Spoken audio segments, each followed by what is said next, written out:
And hello, it's Starward Bound here on Tuesday night on the WebDM Twitch channel. I hope everybody's doing great. I know I'm doing all right. Had a week off last week. Had some scheduling sickness things. You know, life, it happens. But we are back tonight, and we're going to get right back into the action after we go around to cast and crew, and then going to give a little brief intro there, and we'll hop into the action. But first and foremost, wait, that's not Emma. Jim, what are you doing? What's going on, brother? I'm an understudy, filling in for Emma as she is on her third tour of duty in the parental trenches. The early spring 2019. There's all kinds of bile and excrement, biological weapons, sonic weapons, even emotional manipulation. So it's one of those things. Our hearts go out to her, and I hope that I do Hildegard justice. But she is being a parent. How's everybody doing? we're doing all right. Trey, how are you doing, sir? How's it going? Hey man, I'm good, man. You know, shaking off the down week. I see Jim is in the building. So as much as it pains me to not have our original cast member, I am also absolutely thrilled that I get to be in the same building with this man. Oh my God, I'm just like squealing. All right, let me gain my composure. If this is your first time checking it out, my name is Trey. I play Daku, the half-elf Kinsey monk that likes to start smoking paint and apparently shoot at large iron eagles. So we got that. Awesome. Next up, Kiana, how are you doing? I am doing all right. I am getting into my last month of school. In just like in exactly 1 month, I'll be done everything. So getting into that grind, but I'm happy to be here, taking a break from all that, going into space with this wonderful crew, and now Jim as well. Yay! This will be fun. I am Kiana. I play E44, everyone's favorite murder robo, Warforged barbarian, who hadn't fought anything in a while. So this is going to be interesting. We get to fight a giant metal rock. Well, yeah, and speaking of rock, let's roll on over to Greg. How are you doing this evening, sir? I'm doing well. I am looking forward to the upcoming festivities. I play Elry Tossbottle, your beloved halfling arcane trickster. He is focused. He is drilled in on the task at hand. He sees this giant iron eagle. He has his best friend with him. He's got his brother with him, his commodore with him. He's got his flumps are ready to form his throne-like chair. He's got his own iron eagle, Chappie Sinclair, but he is just focused. He is drilled in on this giant golden bird that is, you could say, he has one vision. Let's go. Oh man, and yeah, cue up that soundtrack. So, before we jump into the action, last we left off, our team split up after they wanted to interrogate, quote unquote, the body of one of the assailants of the queen. It was absconded with. Clues led half of the team up to the military base where they confronted the adjutant general, Toma. He was not very forthcoming and pretty much told them to F off. I mean, kind of. So Hilda and E returned back to the tower, but Elry and Dakul foiled yet another assassination attempt on the queen. As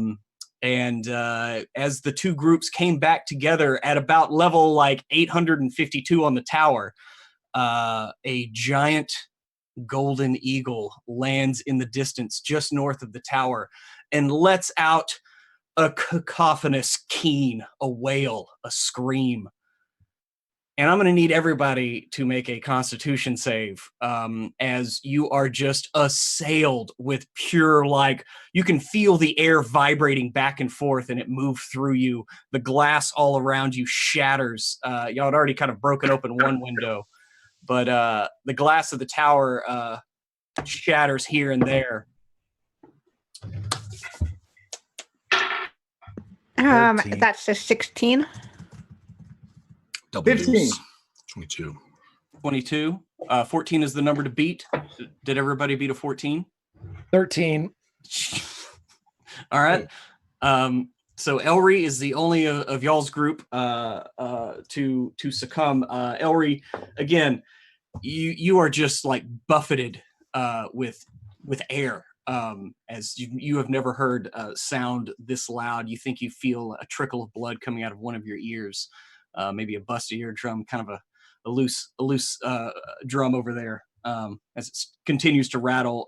You are currently stunned as you're just trying to maintain your footing right now. DeCool, you're in the hallway there at kind of the edge of the tower, and you see Elry, just trying to keep his feet. Those of y'all outside, correct? Y'all were kind of like hovering there on your eagles, if I remember correctly. E404 and Hill, right? Yeah, I'm pretty sure that's what's happening there. Yeah. So y'all, all of y'all maintain your poise, and your eagles are there. They don't seem too affected by it. So I want to go ahead and have a new initiative order. So everybody go ahead and roll initiative. Wait, was that a frightened condition? No, it was just a really loud kind of keen. Just, Okay, just you wanted were just I kind of, didn't- it was a stun effect. That's all. just anything I could try to squeeze out. Thank you. No, I know, Greg. The cool rolled a 13 for initiative. Okay.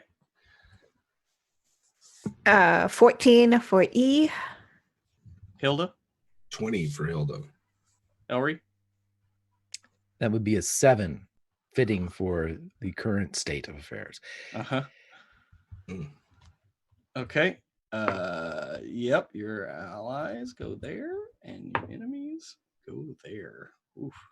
All right, so it is Hilda up first. Jeez, this is like the worst. So Hilda, just to set the scene, you're riding on these eagles. There's about 4 of you out there. You and E are on some, and then there's a couple of the Queen's Guard that accompanied y'all, and they're on a couple of the others. And so, what would you like to do? And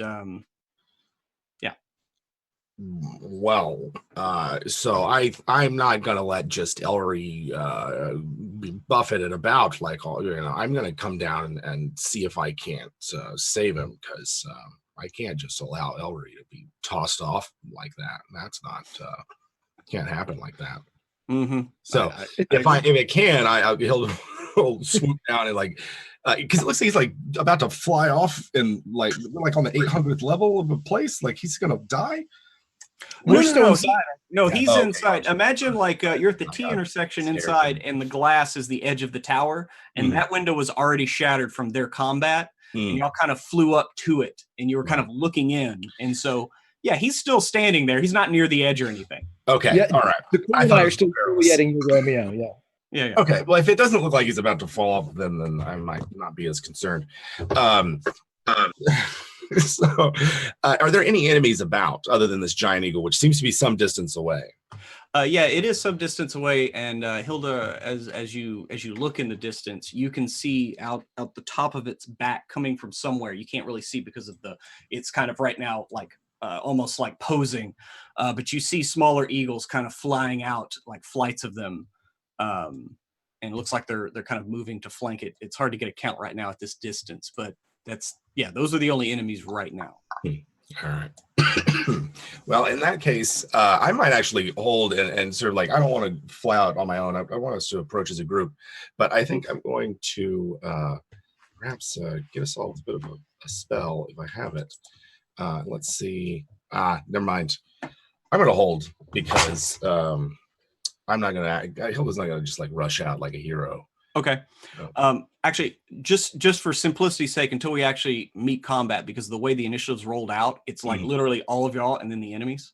So if y'all, what would y'all like to do in kind of this? We can kind of keep it very loose. As tell me what y'all are going to do, and then I'll describe what happens over there.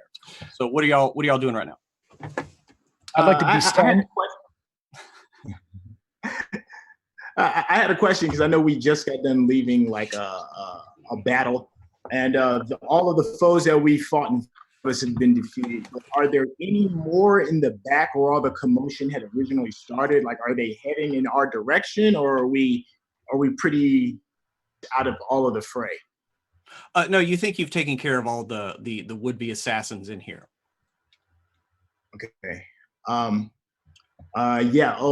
first thing I want to do is, of course, check on Mom, because we threw her in a room that was right next to the window before the battle started to make sure that she wasn't hurt.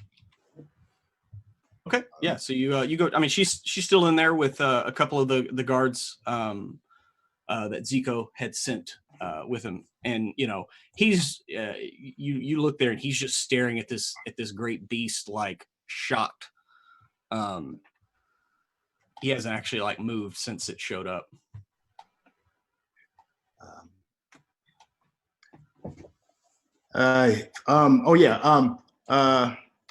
Sorry, getting my cool right. Before we even get started,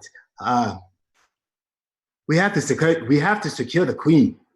Are there any flying any eagles that are available that we could possibly put her on and get her out of whatever's going on behind us and get her to safety? Yes. In fact, if you kind of mentioned that, like Zico kind of snaps out of it and he looks over at what were the two guys that we sent with y'all, Bono and I forgot the other guy's name. Yeah. So he looks over and he's like, "You two, get over here," and they come up. Sorry, and they kind of light on the edge of the building and they hop off as the eagles kind of lower their necks. And he starts motioning for the queen to get astride one with a guard, and he is going to send another guard to go along. So, but yeah, they're starting to load the queen up, and she turns and looks at you and is like, "Cool, no, don't, please, come back to me, son." Make no worries about that, mother. I will return to you. But first, it is imperative that we find you a safe place for you to reside. He's going to look into whoever is going to be flying the eagle, because I'm assuming Mom's is going to be on the back riding, like on the motorcycle. Yeah. She's passenger. All right.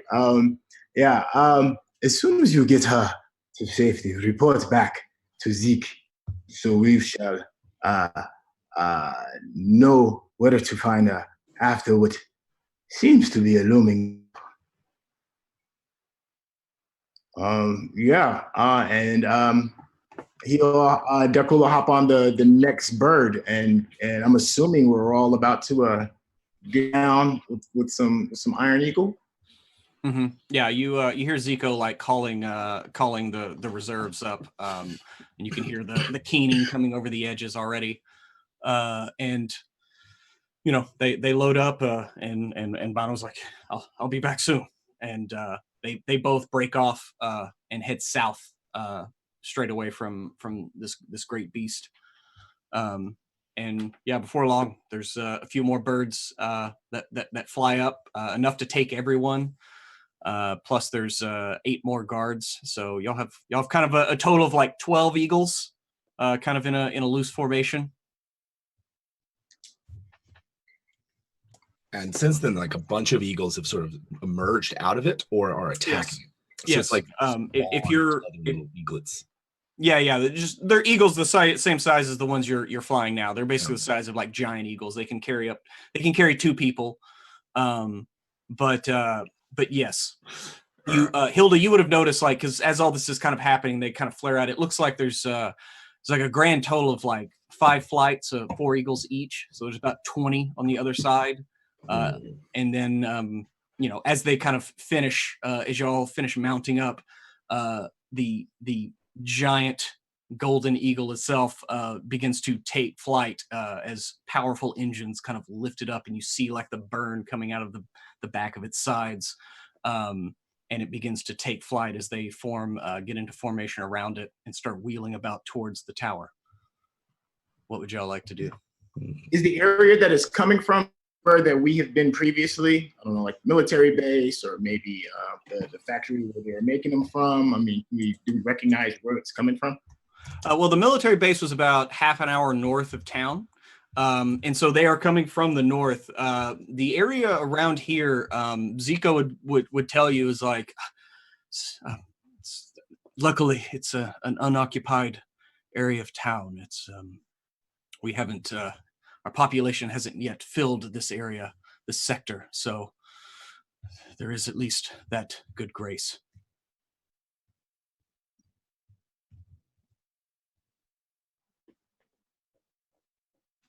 So I guess you were going to tell me that this monstrosity was built under your nose without you even knowing. Well, I'm not in charge of the military. That would be General Toma. I hate to say it, but I'm not sure if he's on that thing, but he very well could be. The most I can. Not heard. What was that? You broke up a little bit. Oh, I was going to say, you have not heard of any plans for anything. Such a grand undertaking. Nobody has heard of anything. Well, this does fit some description of plans that were put forward a few years ago, but they were literally laughed off the table. The Treasury, the Master of the Builders, they said that this is an extravagance that we can't fit into the endeavor. So I cannot believe that this exists. And I mean, he looks genuinely like dumbfounded, like staring at this thing, because it's enormous. It's gargantuan, in fact. Oh. Plans? Wait. So this bird of whatever has a purpose. But what is its purpose? Well, I don't know. I only saw the plans for it, but I'm not sure what the intended purpose was. I was not privy to that information.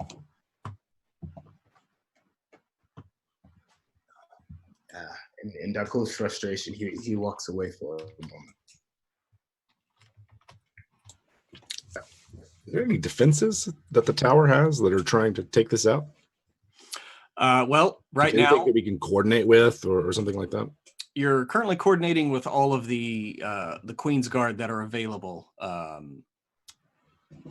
The Queen's Tower, technically, no, does not have defenses. Like they're all kind of like had never thought that they would have to deal with something like this. Like the Queen's Guard looks completely unprepared for something of this magnitude.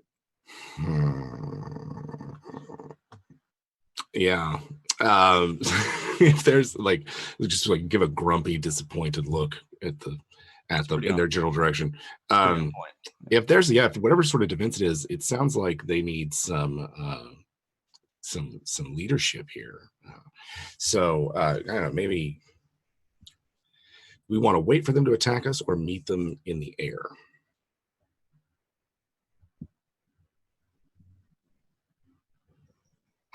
In the air would be quite fun.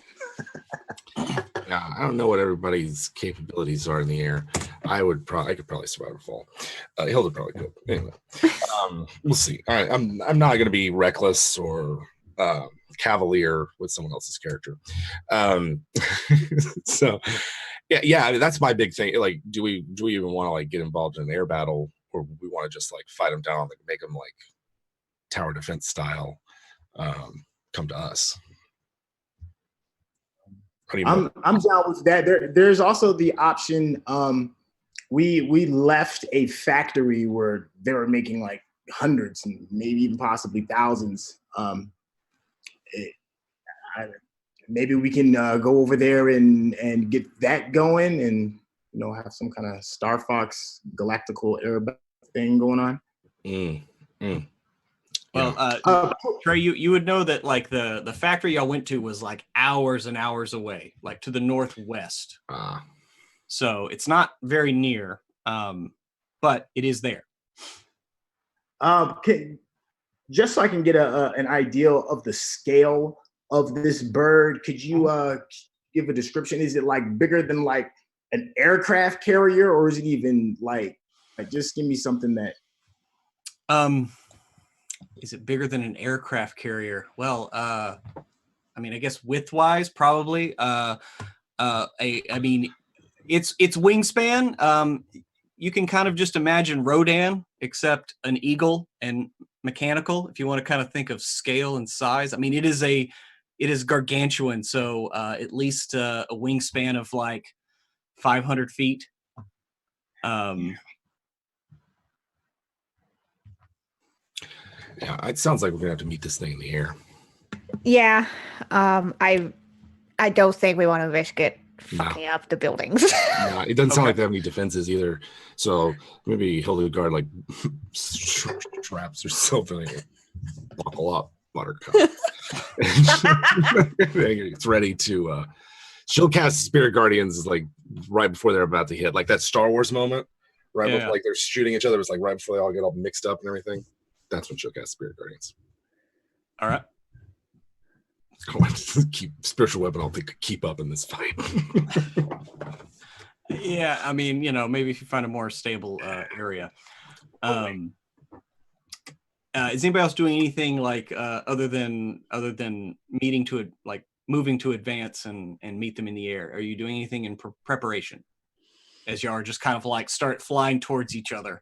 Mm-hmm. Let's see. I'm still stunned, right? Since we kind of kept it loose, you managed to shake it off, and they maybe E44 like took you up and put you on your eagle. Yeah.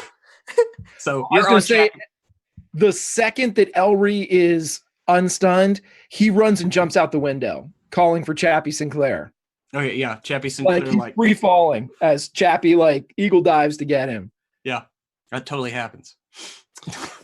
All right. So I'm gonna, in preparation, I think I'm gonna cast the 5th level aid. And who wants hit points? I can do 3 of us. It's gonna be Give it to Elry. yeah, so it looks like it's gonna be an extra 15 hit points. And those aren't temp HP. They raise your maximum and current total by 15. Yeah. I think that doubles Greg's. Okay, so then I get 2 others. You want some for Dakul?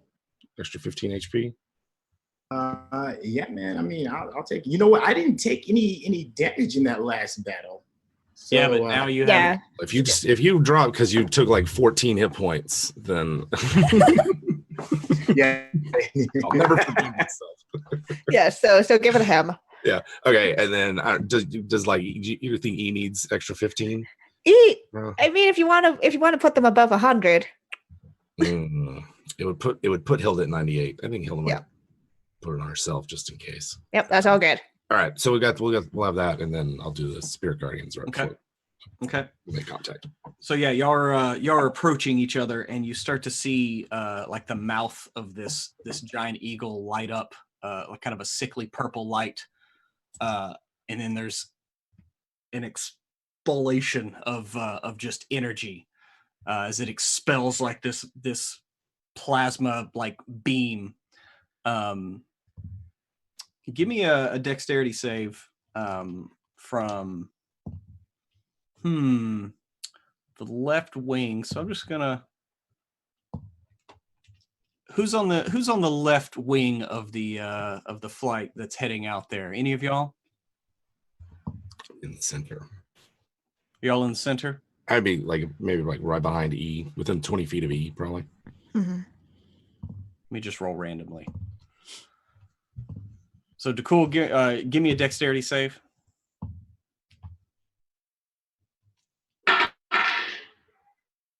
11. Okay, yeah, you're gonna take some damage here as you kind of try to pull your eagle to the side as this burst of energy kind of flies past you. You feel it doesn't feel right. It feels this energy just feels off, feels wrong, and so you're going to take 20 damage. Wow. As it kind of just like singes your arm as you kind of move to the side, but you don't get quite out of the way. Those hit points, baby. All right. And so you're approaching one another. Y'all can definitely see in the front of this eagle, like where the eyes would be, there is definitely a solid, like almost like a windshield, like the front shield of a craft. And you can definitely see pilots like working controls inside as you're approaching. So there's definitely, that like as you're coming up on one another. And this will be the first round as you are within kind of a move action of the Eagles themselves, as the flights protecting this beast start to converge on the ragtag group that is flying out to meet it. So, top of the initiative here. I lost my initiative card. Here it is. It's going to be Hilda.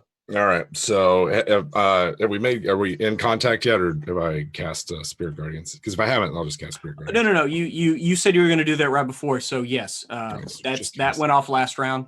I'm sure. All out. I forget what Hilda's Spirit Guardians look like. So that's already a demerit. I'm never going to get asked back to understudy at this rate. I'm going to. Is there one that's like headed right for us, like a cluster, or maybe like a leader of some kind? You definitely see like three of the flights like kind of coming together, and so there is someone at the point of that particular grouping. One of the other flights looks like they're trying to. The other two look like they're maybe like moving around for a double envelop behind you. Like it looks like they're trying to surround y'all. Okay. All right, so we'll break through their center then. I'm going to target that lead and cast a guiding bolt, first level at them. Okay. So let's see. That's going to be plus 10 to hit for a 24 to hit. That definitely hits, yes. And, this is going to be 10 radiant damage from the guiding bolt as it hits. And then I'll just keep formation if I can stay within at least, like 20 to 30 feet of everybody. Okay. Okay. E404. Oh, right. So as we're getting up onto this giant eagle, E is going to lift up their left hand and is going to transform the arm cannon, because we haven't fought since that long rest. So I have full charges on that baby. So let's give that a go, huh? Yeah, go Metroid on that ass. Yep. That first one is a 19 to hit. What are you aiming at? I'm going to aim at the windshield. Oh, you're firing at the windshield of the eagle itself. Okay. Yeah. Oh, awesome. 19 hits. Yes. Cool. And well, my second attack, just have that. That's another 19. Thank you, dice. Both of those hit. I am going to expend 2 charges in each. Now let's math this out. So the first one is 13 points of damage, and the second one is 13 points of damage again. 26. Okay, yeah, you let off these two, and they slammed right into the front windscreen of this thing, and you definitely see cracks forming along it, and the stunned look of pilots, like you see them like double take at each other, and the eagle kind of tilts to the side a little bit, maybe in reaction to that, but it seems to be staying kind of on course, if just thrown off just a bit. You do anything with like your move, or you got anything else you want to do? I'm just going to continue moving forward, Okay. and I'm going straight for the windshield. Oh, you are? Okay. Yes. Awesome. Dakul. Yeah, Dakul's been paying attention, and he's going to take the exact same strategy. He's going to pull his bow out. How many feet are we out from this monstrosity? Y'all are about 100 feet. Okay. I mean, you're kind of closing, so it's more like 200. But when you're both flying at each other, the distance is collapsing. It's situation's fluid. Dakul is going to pull his bow out Okay. And he's going to get ready to fire 2 shots. The first shot, oh, 1. That didn't do anything. The second shot. Yeah, just the wind catches it and it just kind of flies off. Oh my God, back-to-back ones. Yeah. So the wind is obviously playing a huge factor with back to critical fails. Yeah, wow. there's a strong headwind. Also, since if you're flying right at the windshield, you know the big ram scoops on the side of this thing's body are just sucking in air, and you know the arrows just kind of fly off. Doesn't Cool have a pistol? Oh, not anymore. Do I? I thought you got one of those a long time ago. I thought it was one of your Kinsey weapons. Oh no! It's yes. Actually, I do. Actually, you are right. And then for my second attack, wait, I thought you rolled 2 ones for your 2 attacks. Yeah, I get an attack plus the bonus attack, which is the Kinsey shot. Oh, I'm sorry. No. You're right, because that's with melee. You get bonus attacks with melee, not ranged. Yeah, that's just it. That's it. Okay, that cool. Was my... and you're flying towards the windshield. You're following formation with E. Yeah. Okay. Yeah. Cool. Okay, so it's all the allies, y'all's allies here. So, Hilda, all of the Queen's Guard like kind of lock into formation behind you. Okay. And they're all firing these, you know, basically like they look like metal bows, like crossbows, but they're all just firing off a volley of bows as y'all are closing in with the enemy here. Which you're close enough to tell now that these are the standard uniforms of the military. Like E404 or Hilda just went to their base. So. Okay. It's always a coup. Yep. This it smells like a coup. Probably pigeon shit. So anyway, sorry, that was terrible. So anyway, so they exchange arrows as they're flying at each other. Hilda, y'all basically like cross. I mean, it's like a cross cavalry charge. Just roll me. Speed's halved, and they take 26 damage unless they pass their wisdom save. That's what I was gonna say. What's the DC on that? 18. 18. Wow. Okay, I'm gonna say that you can get like 6 of these guys. Cool. Wow. Does it affect their constructs as well? Yeah, I would say yeah. I mean, it doesn't say because it's what, radiant damage. Yes, I believe it's radiant damage. Okay. I don't know. Yeah, but it's, I don't know. I forget. I'm pretty sure it's radiant damage. Every time I hear Emma talk about the game, I'm like, I thought you were good. Listen, yes, good is a relative concept in the horrid afterscape of an intergalactic war. I feel I would say let's call it radiant for now, but I mean I don't know, it could be looking at future demerits. It's 26 damage total. Okay, cool. Okay, so the leader of the Eagles, he doesn't look good. He manages to maintain his grip on his eagle. A couple of the others, it looks like your radiant. I believe if I remember correctly, they are all of her fallen friends digging the graves of the enemies that they are fighting, and yes. so yes, they do their work trying to bury the leader. All right. And so we are back to the top of the initiative order. So have we passed? Are we done? Yeah, y'all have broken apart. You know, they're right behind you. You can try to wheel your eagle about. I might just look back if it's within cantrip range. I'm just gonna sacred flame him. So that's DC 18 Dex. Okay, you going for the leader still? Waste a spell slot. So it's for the leader. Okay. That is it's gonna be 14 damage. Okay, that is exactly the amount of. So you throw your sacred flame at this guy, and just kind of in a passing, like hit him with the spell, hit him with the spiritual guardians, parting shot, and he just kind of slumps off of his eagle and starts tumbling towards the ground below. And the flight itself begins to kind of falter as they are looking to each other like, start shouting back and forth about who takes command, that kind of thing. So their lines do falter for a bit. So they'll be at disadvantage on their next round of coordination. So there's that.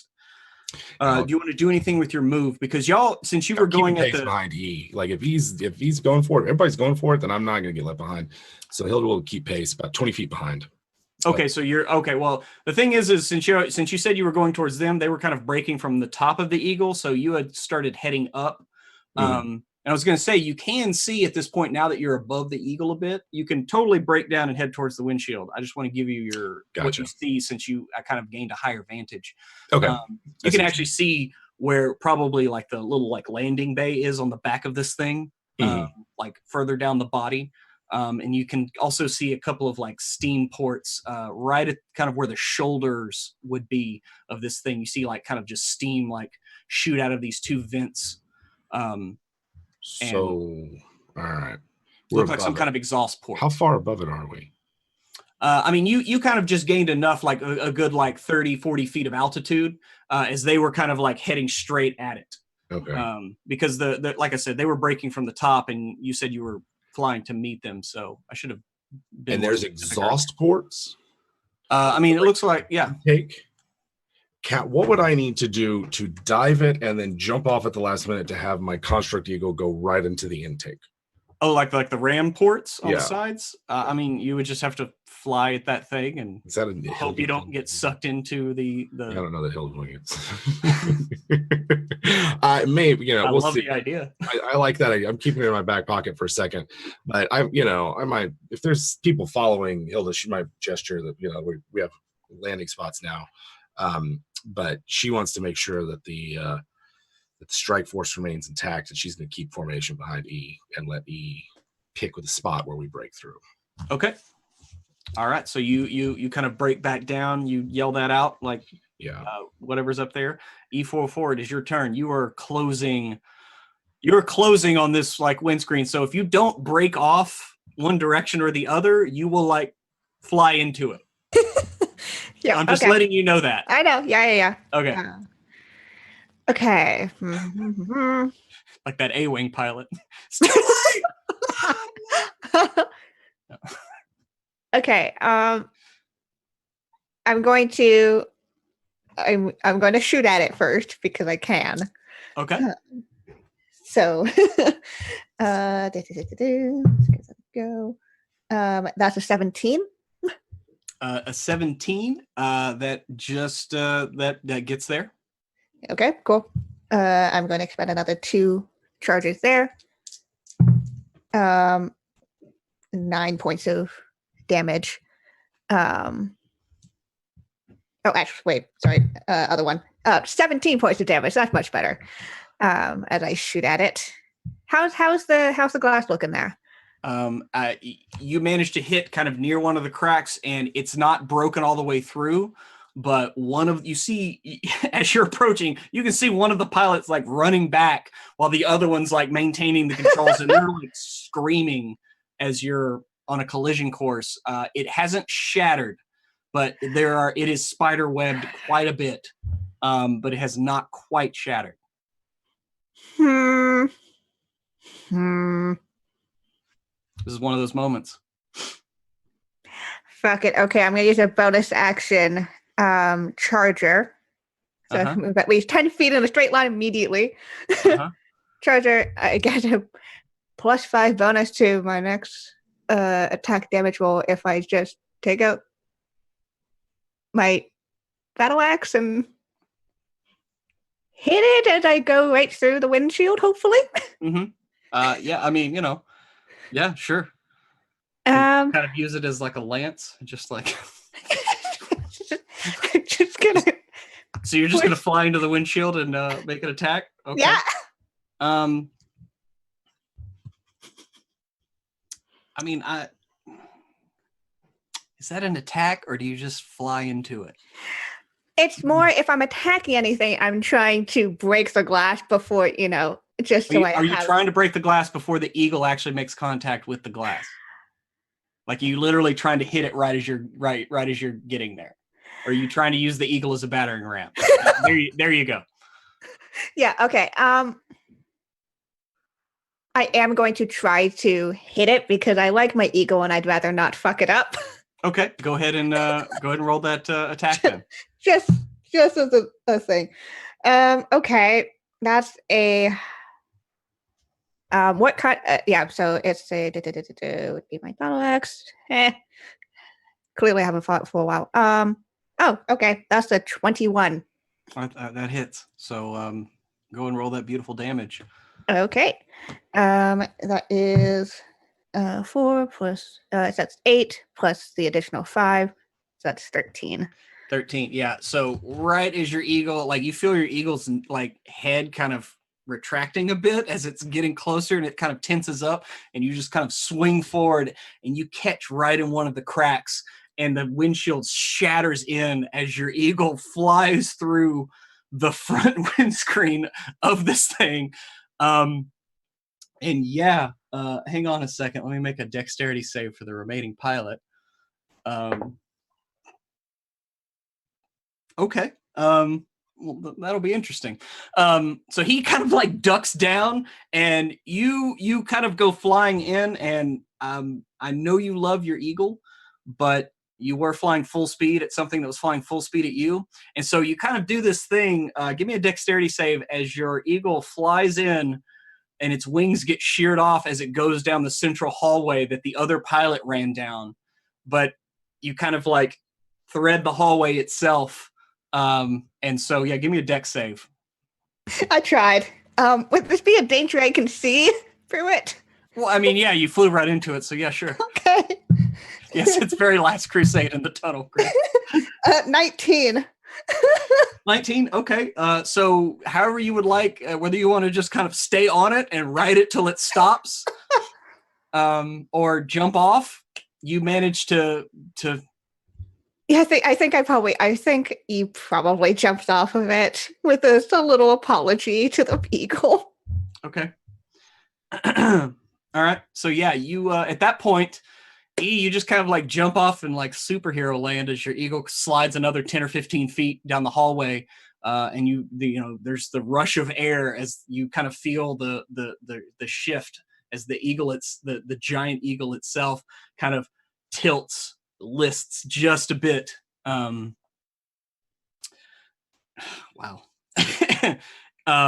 Cool. You see E go right through the front windshield of this plane. Yeah, man. How do you follow that up? I mean, that was extra gangster. So yeah. Is there? I want to go through the window as well. Maybe just not as gun ho about it. I know we're both kind of heading towards each other at the same pace. Well, if you wanted to use your action to kind of pull your bird up so you can kind of land and like hop in, I would say you could do that. So, I mean, that would be your action, is you pulling your bird up and like jumping through the window. If you want to do it all cool, give me an acrobatics check. Absolutely. But yeah, that would be your action. All right.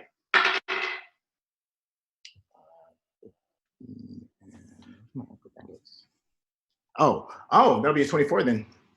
24. Yeah. So you see DeCool just like pull his bird up. It kind of flares its wings out to slow down, and right before it kind of breaks off, you just hop over, do kind of a roll through a little of the glass, but it's okay. It's safety glass. It breaks in small pieces that aren't that sharp. Safety first when you're building your giant mech birds. But so DeCool, you pop up and ease right down the hallway. There's one of the pilots. He's like crouched down behind the front console. You see him like reaching out and like grabbing the stick at least and like holding it steady as you kind of land in there. But he's just, he looks pissed terrified. And he's way down the hall. What's the proximity to me?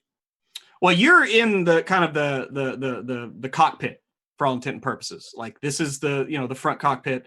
One of the pilots had already run down the hallway towards the back of the bird. The other one, he ducked down as E flew through, and he's kind of crouched down under the front console, but he's holding on to the stick to kind of level basically to level the bird out. But he's not looking where the bird's going. He's just hanging onto it so it kind of levels out. I mean, he's like 5 feet away from you. Then the cool is going to pull his sword out and say, "Land this thing immediately." Okay, so that's so you have your sword out and you yell that out at him. Yes. So it's the allies' turn. So they pretty much they break about. And Hilda, you see this as you kind of duck back down and you were following E.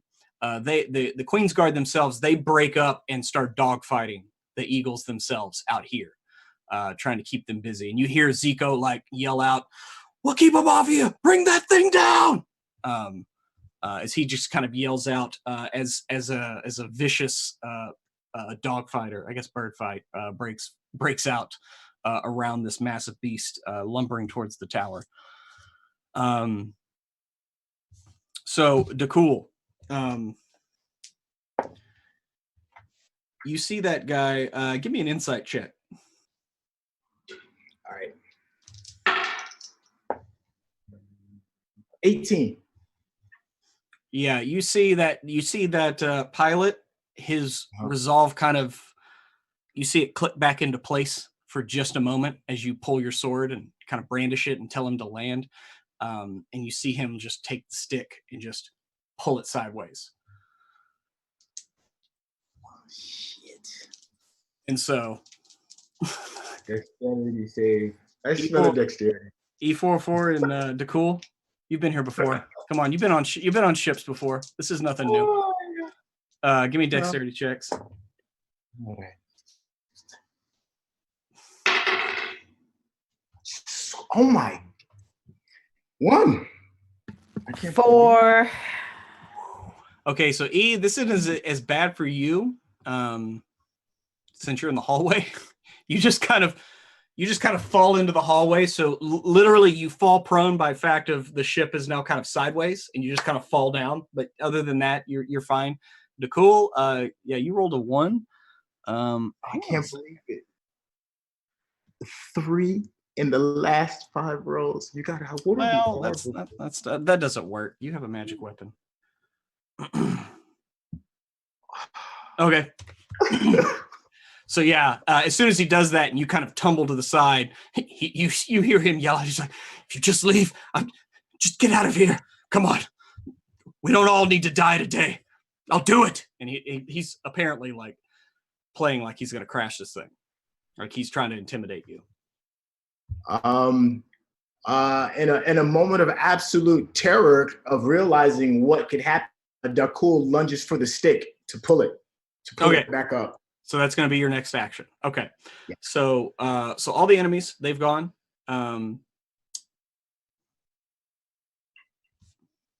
a minute. I skipped Elry. I'm sorry. I'm just queuing up my moves. Elry, you go right now. That's actually good. So you saw the bird kind of turn sideways as you're heading towards the thing. Elry, the first time around, Elry was just going to fly through the crowd and fire off a Toll the Dead as he got close to whoever was the backup leader, just to fire, somebody that had been hit by the spiritual or the spirit guardians before. He was going to Toll the Dead as he flew through them, following everybody in. Okay. That'd be a DC 15. I think it's Wisdom. Okay, go ahead and give me the damage. I'm an asshole. Did I skip you twice? That's okay.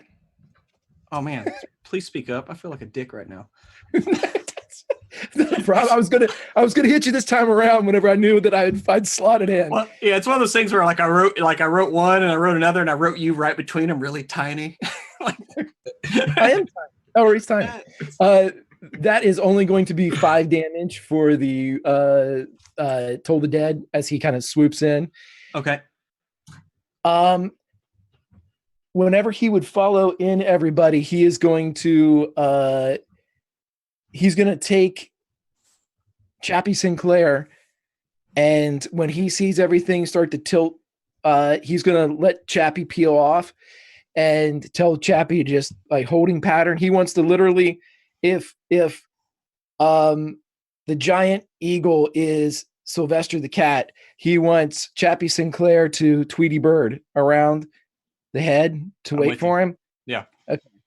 And he's just gonna dive and jump like full force, like a halfling rocket into the eyeballs.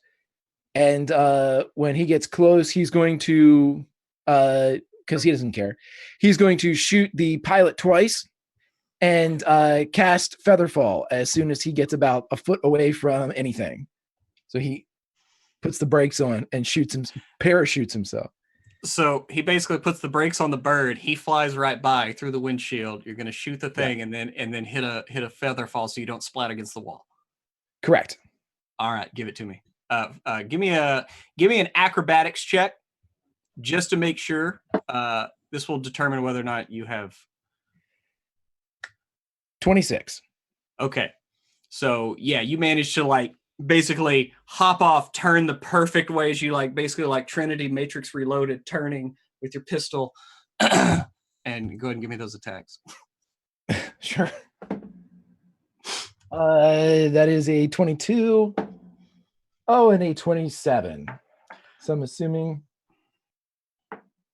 first one is a 7 plus 4 for 11. The second is a 6 plus 4 for 10. So 4 or 5. Yeah, 4. So it's a 21. And then do I get sneak attack because Decool's in there? Yeah, he hasn't struck, but he has brandished a weapon. He is technically within melee. So I would say yes, because the guy's attention is just, yeah. That's another 15. So it would be 36 to that guy. Yeah. So Decool, you're sitting there with your weapon out. The dude turns to the side and you splat against the wall. And he's sitting there looking at you with this wild-eyed look in his face. He's like, I will crash this thing. And Elry flies by and a bolt just goes through his head and he just like slumps to the ground. And Elry, Hey, Decool, what's going on? What was that guy doing? I think he was flying the bird.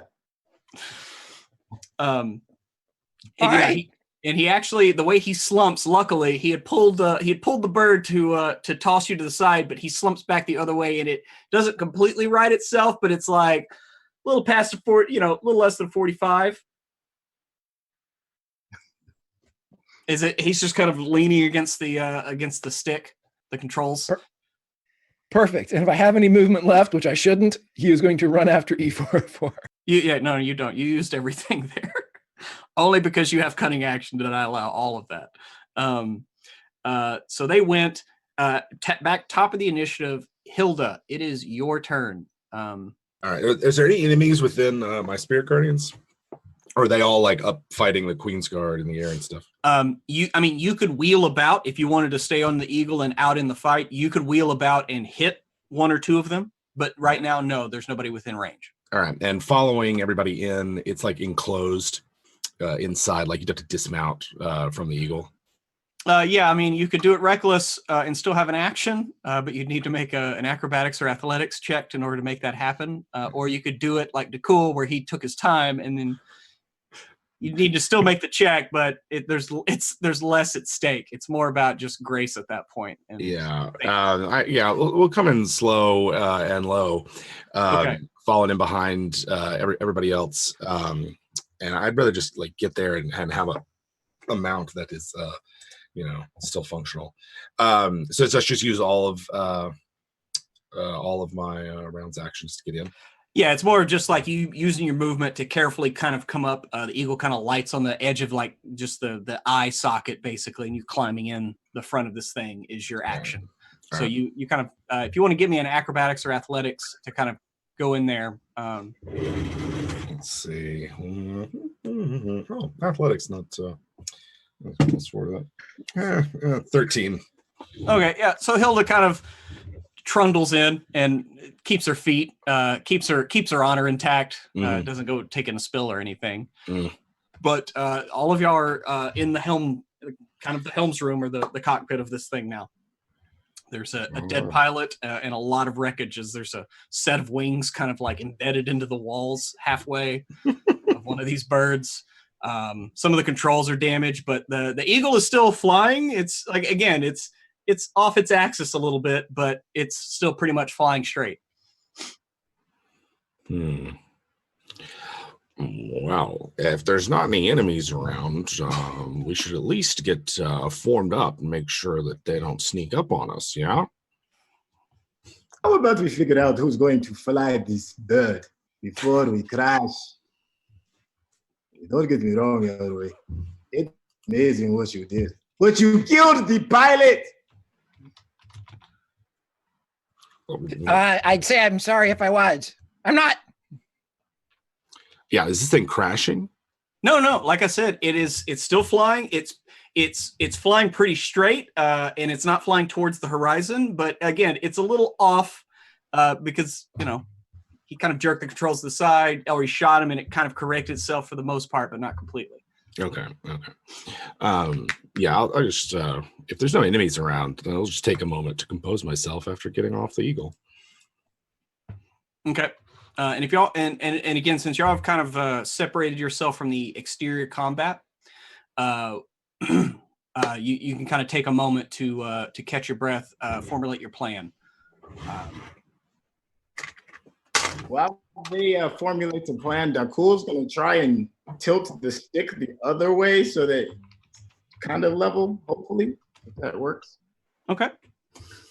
So you just give me a dexterity check, because you don't know the sensitivity of this thing. 17. Yeah, you just kind of move the stick just a little bit and it levels off. It's pretty responsive. It's a well-made bird. Are there any navigation tools that could like a map on the display for maybe where this thing is going?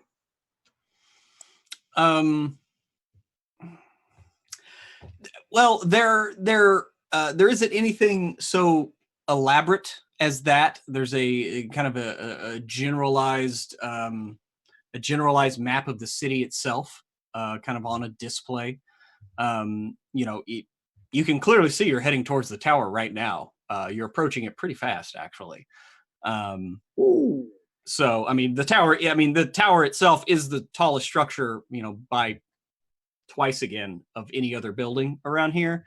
So this thing is above the skyline of everything else except the tower. And so, yeah. In case anybody would like to know, the bird is about to crash into the tower. Can we stop it? Hey, can get to the level. That Dakul will pull the dead corpse out of the captain's seat or whoever the pilot's seat and sit in it and try and figure out the controls. Okay. If it's possible to deter it from the tower. And better question. How much time do we have before we hit the tower?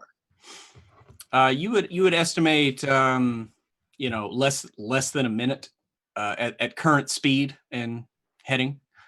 You have about, less than 60 seconds before this thing.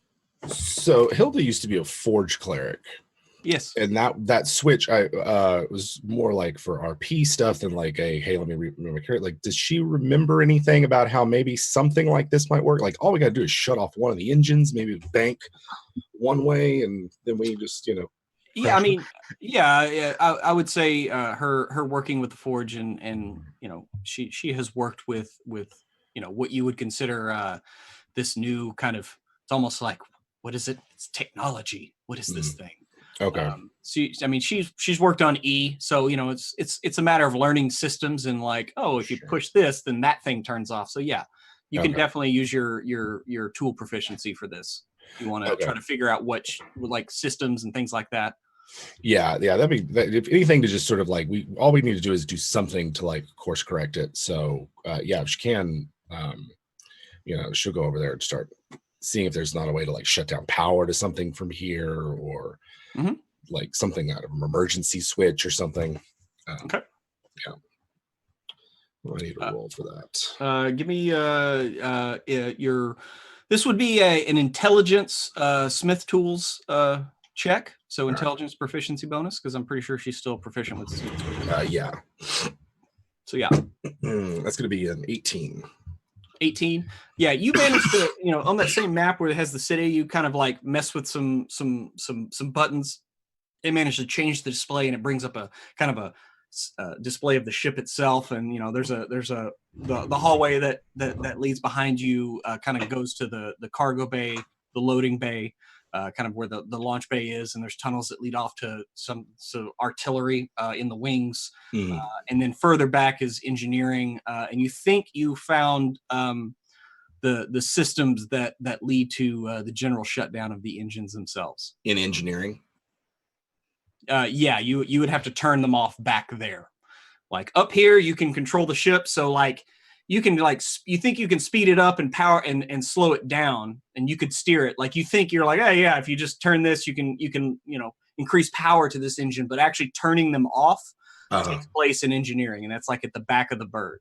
Okay. So we think we can control it well enough from up here to not have to race back there and fight whoever's in our way in less than a minute. Who knows? I'll be ready to do it. DeCool, you want to see if you can? I'll give you a guidance to try to control this thing. I'll cast guidance. Oh no, wait, I won't, because I've got spirit guardians. Yes, I will. I'll do it anyway, and I'll sacrifice the third little slot for it. Ooh, in the wise words of my skill check. In the wise words of my team.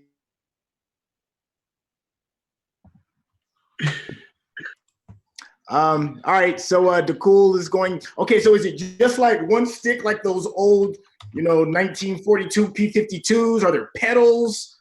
Are there like? There's a couple. There's a couple of pedals on the floor. It's one stick. There's some levers over here. Hilda basically is like, I think this is power, like to the engines. This is the left engine. This is the right. You bank if you pull left or right. So. Okay, I was gonna say, like, when I moved the stick, did it like roll, or did it like? I don't know. I'm trying to think like basic aviation. How? Well, yeah, you managed to pull the stick and like push the pedal, and the birds, you see it start to turn away from the tower, starts shifting to the left, out of view of so. Okay. Well, we are no longer in danger of being bird splat upon the tower. Now what? We kill everybody. Yeah, there's someone on here that commanded this thing, so we gotta kill him, or at least bring him to justice. Give me a perception check, everyone. I'm also gonna use my pearl of power to get back that third little slot. Got it. Yeah. It's a 12 perception from Ellery. Same 12. 23. That's less than my passive. Wow. Well, well, you can be distracted by the time, the moment that you're in. DeCool, what was yours? Use this lever. 10.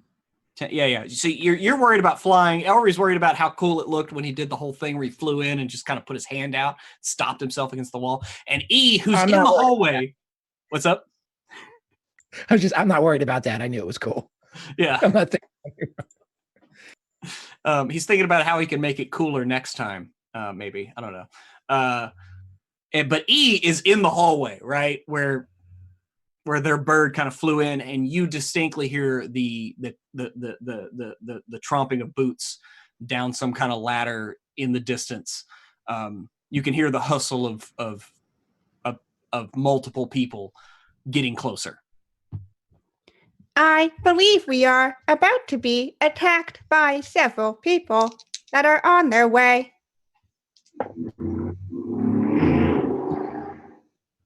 All right. Thank you for the heads up, E. I'll go ahead and we'll take him on Thunder Road. It's just like, and then the fucking races start up outside. We go in. We kill. It takes more than a coat of paint to beat us. Let's go.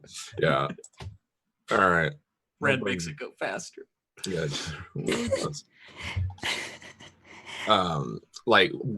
So you can't see them, you can just hear them. Okay. Yeah, so E had pointed down the hallway where they have heard this. All right. Do they sound like they're right at the door? Like how close do they sound?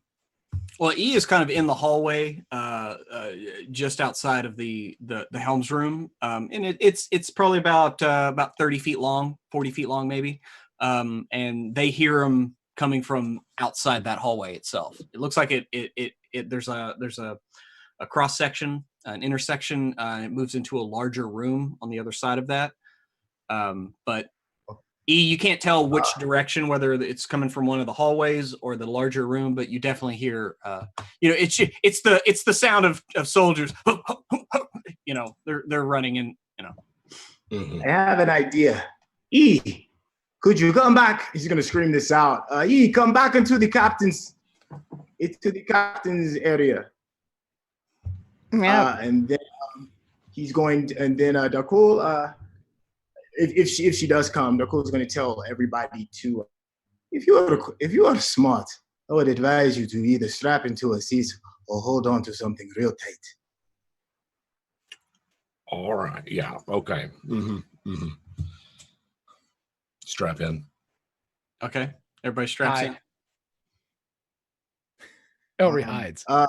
Okay. So the idea is to wait till the guards get close to the door to the captain, and then I'm gonna yank up on the stick. So You're gonna pull. What are you gonna like pull up so that they ascend? can slide back. Right. Gotcha. Slide back. Okay, so you're basically readying in action for that. Okay. Yes. Well, it's not too long. You've already kind of pulled the ship off course from the tower itself, and sure enough, about 15, 20 seconds later, you hear the clomping of boots down the hallway behind you, and you definitely hear them coming up. They'll be there. They'll be upon you momentarily as you hear them calling out like, "Drop your weapons!" And they're calling for you to surrender as they approach the helm's room. Right. But, Right upon hearing drop your weapons, Dakul will yank on the stick as hard as he can. And hopefully everybody is strapped in. and be careful with that. Okay, so you do that. Gonna cast Spirit Guardian Skin. Okay. Yeah. Okay. So out of that squad, anybody looking down the hallway managed to see one of them like hang on to the side, like kind of at the junction. There's like a fixture there. I'm not sure if it's ornamentation or what function it is, but he hangs on. But the others, they go tumbling past him, and they fall into the room beyond the intersection, about, like I said, about 40, 50 feet down the hallway. Pruitt, Ellery was not strapped in, and he was waiting to sneak attack, kill somebody. So as soon as the guy hangs on, he's going to shoot him for his proficiency and his ability to be adequate. Go for it. Okay, so that's a 26. I'm assuming I get sneak attack here. Oh yeah, you hid. He did not see you. 11, 8, 10, 14. It's 25. 25. Okay. We'll say that's enough to force another saving throw. Yeah. So he like hung on, and then Ellery, you see him like hang on as the others tumble past. You just pop a shot off. You catch him like high in the shoulder, and he's like, "Ah!" And he follows his compatriots, tumbling away from y'all as the Eagles makes an ascension now. Ellery's standing on the wall, and he looks up. Hall's cleaned. And the rest of E's wrecked eagle goes sliding down and tumbling into the next room. So the hallway is literally nice and clean. Dakul will attempt to level the ships back out again. Okay, give me a dexterity check. Just add your dexterity modifier to this to see if you can, since you're not used to flying this thing, but it's pretty simple. But see if you can find a nice equilibrium. 17 and 5 is a 22. Okay, yeah, 22. You level off. You gained a little altitude, but you level the ship off. And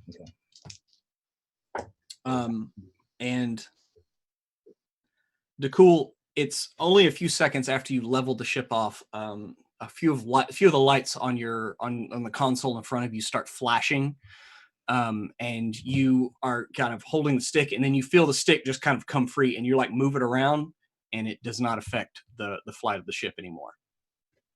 Oh shit. Guys, I think we have a problem. I have no more control. Well, that's how they get you. You got to go to engineering to really control one of these things. So we got to fight our way down.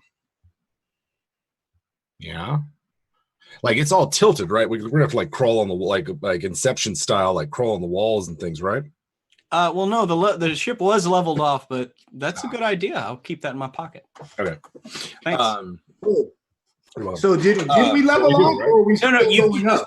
like I said, you leveled the ship off, and you're like, yeah, but then like you felt you saw some lights kind of flash and click on your panel in front of you, and then you start moving the stick around, and you lost you can't control the ship from up here now. There's been some kind of override flipped. They've got a battle bridge. Yeah. The head just flies off. Yeah. All right. So let's tank up. Okay. Judging by there's only a few rooms. Hilda, you remember from looking at the schematics for this beast.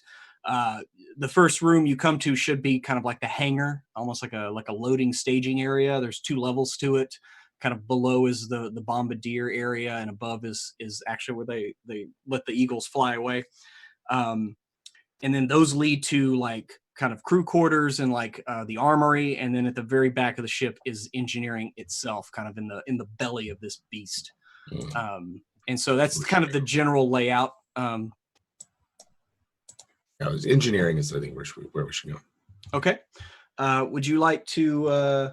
Okay, so y'all what's your marching order as you're moving down this hallway? Because it is kind of pretty narrow, so you'd have to walk single file. I'll go first. I'll sneak forward if you guys want me to. Okay. Totally up to you guys. I mean, I can hike up my 43 hit point pants. Eight is a beautiful thing. Yeah. Poke your head out there and see if it doesn't get shot off or riddled full of arrows. What can we do to help you with that? I'm fine. Don't worry about it. I'm just gonna hide. Okay. Can I hide and sneak through there? Yeah, you can move forward and kind of Stealth. duck in and out. You'll be able to move up near the intersection. Sure. Nat 17 plus 12 is a 29. All right. Yeah. So Elry kind of slinks forward. They're obviously in like red alert, so the main lighting is down, and there's just kind of like these red lights kind of flashing. So there's a lot of shadows about. Kind of like steam kind of bursts out of pipes every now and again. It is very, very Hunt for Red October up in here. All right, so Elry, he moves forward. You don't hear anything approaching as y'all kind of approach this first intersection. And again, Hilda, you would know that off each way, this kind of goes to the shoulders of the eagle itself, and beyond that, in the wings are some kind of artillery, and so, but straight ahead is the hangar itself. Moving forward, what would you like to do? As you currently you don't hear anything right now. Maybe the wail of an injured man kind of in the distance from the hangar. Let's see. I don't think there's anything. Actually, let me see. I might have something. Give me just a second. Let me look at a spell. It might not be worth it though. No, okay. It's got 10-minute casting time. Never mind. Yeah, I don't know. I think we should head straight to engineering and deal with anything in our way. D&D anything in our way. Okay. We've got hit points. We've got Okay. action economy. All right. So Let's do y'all it. y'all move forward. Hey, look- Elry, you kind of you sneak up to the next room, and again, you're entering kind of a the hangar here. There's kind of a slope up to the actual like launch bay that kind of leads out to the outside. You can either go down some stairs to the kind of the bombardier area where they actually, you're not sure what they drop, but that's what it was labeled on the thing, or you kind of go up to the hangar itself from here. But one or the other. It's up to you. Which way? It's through the hangar though to get to engineering, correct? Yes, through the hangar is engineering. Yes. Elry, because he likes things that explode and cause mayhem, will make a mental note of where the bomb bay is, and he will proceed towards engineering. Okay. All the while looking for anybody that looks important. Okay. All right, sure. And everybody's following suit. You breach the kind of the top of the stairs into the hangar bay itself, and you can hear the rush of air from the open hangar bay as you kind of come up, and it's like right behind you as you're at the kind of come up the stairs to the side near the edge of the bay itself. And there's a bustle of activity. Some people, you see eagles kind of smashed against the back wall. There are some people like trying to help others up. There are those that are still look like they're have some scratches, everything. As there's mostly mayhem here, but you definitely see some people that are still up and healthy. But they're about, the hangar itself is about 100 feet deep. And they're kind of mostly at the back wall after the maneuver. Pretty much everything kind of slid to the back of the room. And most everybody is trying to help people out from being pinned, things like that. I'm assuming the door to engineering is behind all of that chaos. Hilda would have informed you there's another room behind the hangar itself. That's going to be like kind of just the crew quarters / mess hall for the crew of the ship. There's like the officers and the armory, and then a little bit further back behind that, maybe down some stairs, is engineering itself. So you have another set of rooms to move through, but you'd have to get past these people for sure. Well, and they're all sort of at the back of the room. Yeah. Did they see us? Or are they trying to form up a defense? It doesn't look like they see you right now. The soldiers that were sent to like get you, some of them tumbled like kind of up these stairs and into the room. You see one of them like kind of about 20 feet up the wall, just kind of sliding down a little bit. I mean, it's not pretty, but it doesn't look like anybody has turned right now. They're mostly trying to extricate their comrades. As you kind of move into a moment of chaos. Well, I think that as long as we're moving up, I'm just going to make sure that they're within my spirit guardians, and if they're not surrendering, or if they're going to still fight, then I got fight left. And that's what sort of what Hilda would do. Move up so that they're within range of the spell, and then support our front line. Okay. You can get almost to them with your full move. You'll be just outside of range because it is like 100 feet deep, and you are kind of coming up at the front of the hangar. So I think you can move 50 feet, and you got another 15. So yeah, they're about 20 feet away. So if you double move, you'll be there next round for sure. Okay, that's fine. Okay. So that's Hilda. E404. I think I'm basically just going to be following Hilda and just making sure that everyone is close by, safe. Okay. I'm going to hold an action if they happen to notice us and try to attack us. I'm going to fire at them. Okay, so you're just gonna take the one move action and ready in action to fire. Okay, cool. So you're doing that.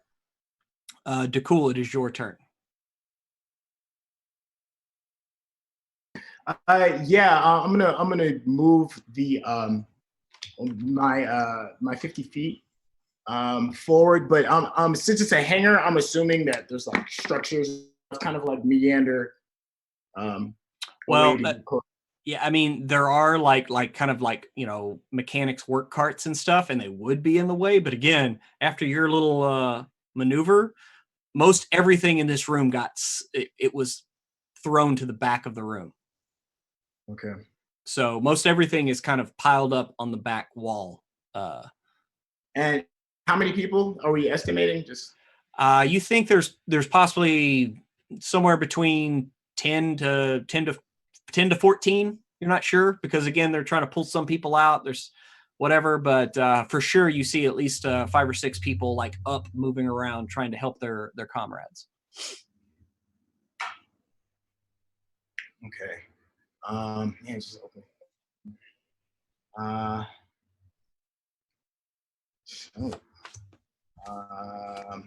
Are we gonna try and stealth past them? I mean, I don't think we can stealth past them. We're in an open hangar, right? Yeah. No, it's an open hangar, and there's 3 doors leading off. If you go to the center one and then go through that room, you'll be in engineering. But if you go through any of the other rooms, they lead to engineering as well. It's just a little bit more meandering.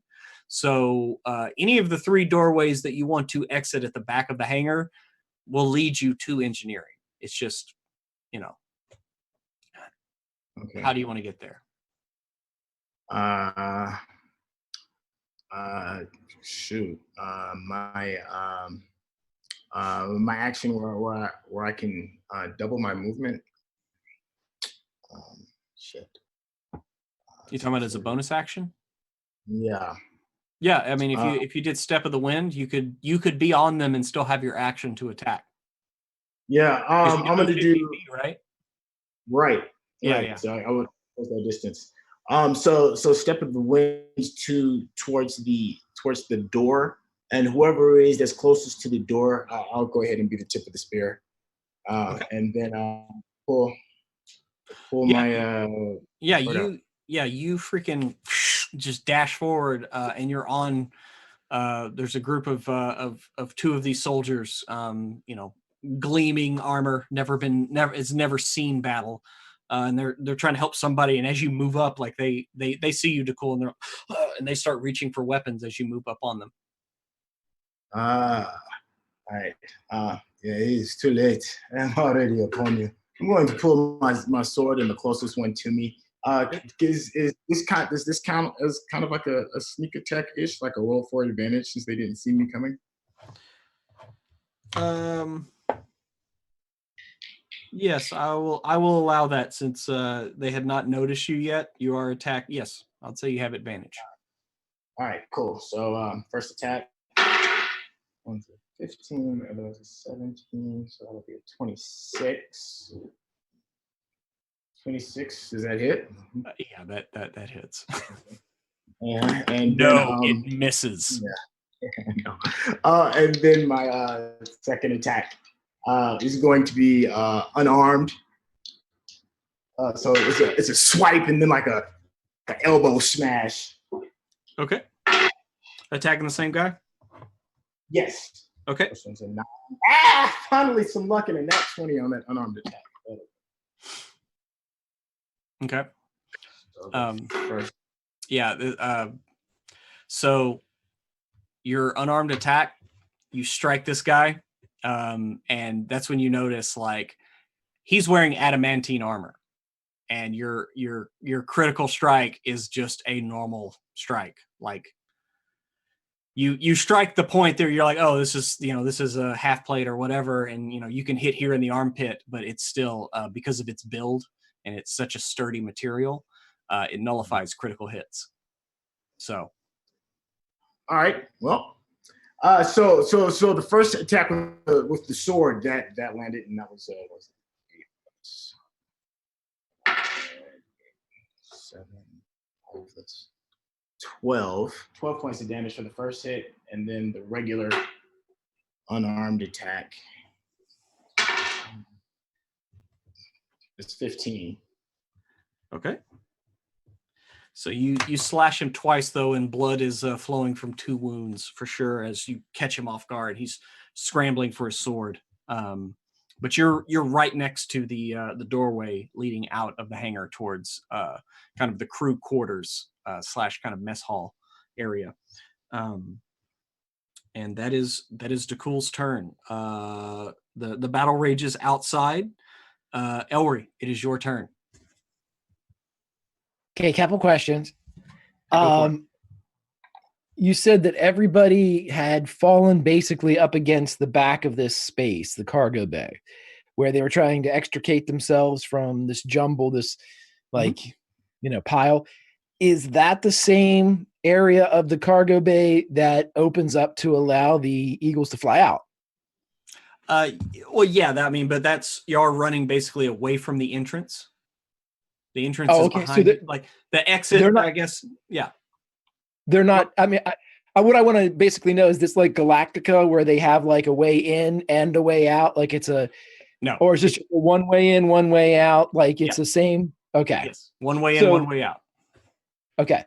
If that is the case, and I see that my friends, they definitely have this in hand. I mean, this is the real adventure is further into the craft. So Elry is going to just message Hilda, I'm gonna go try to stop him, and then just head towards engineering. Okay.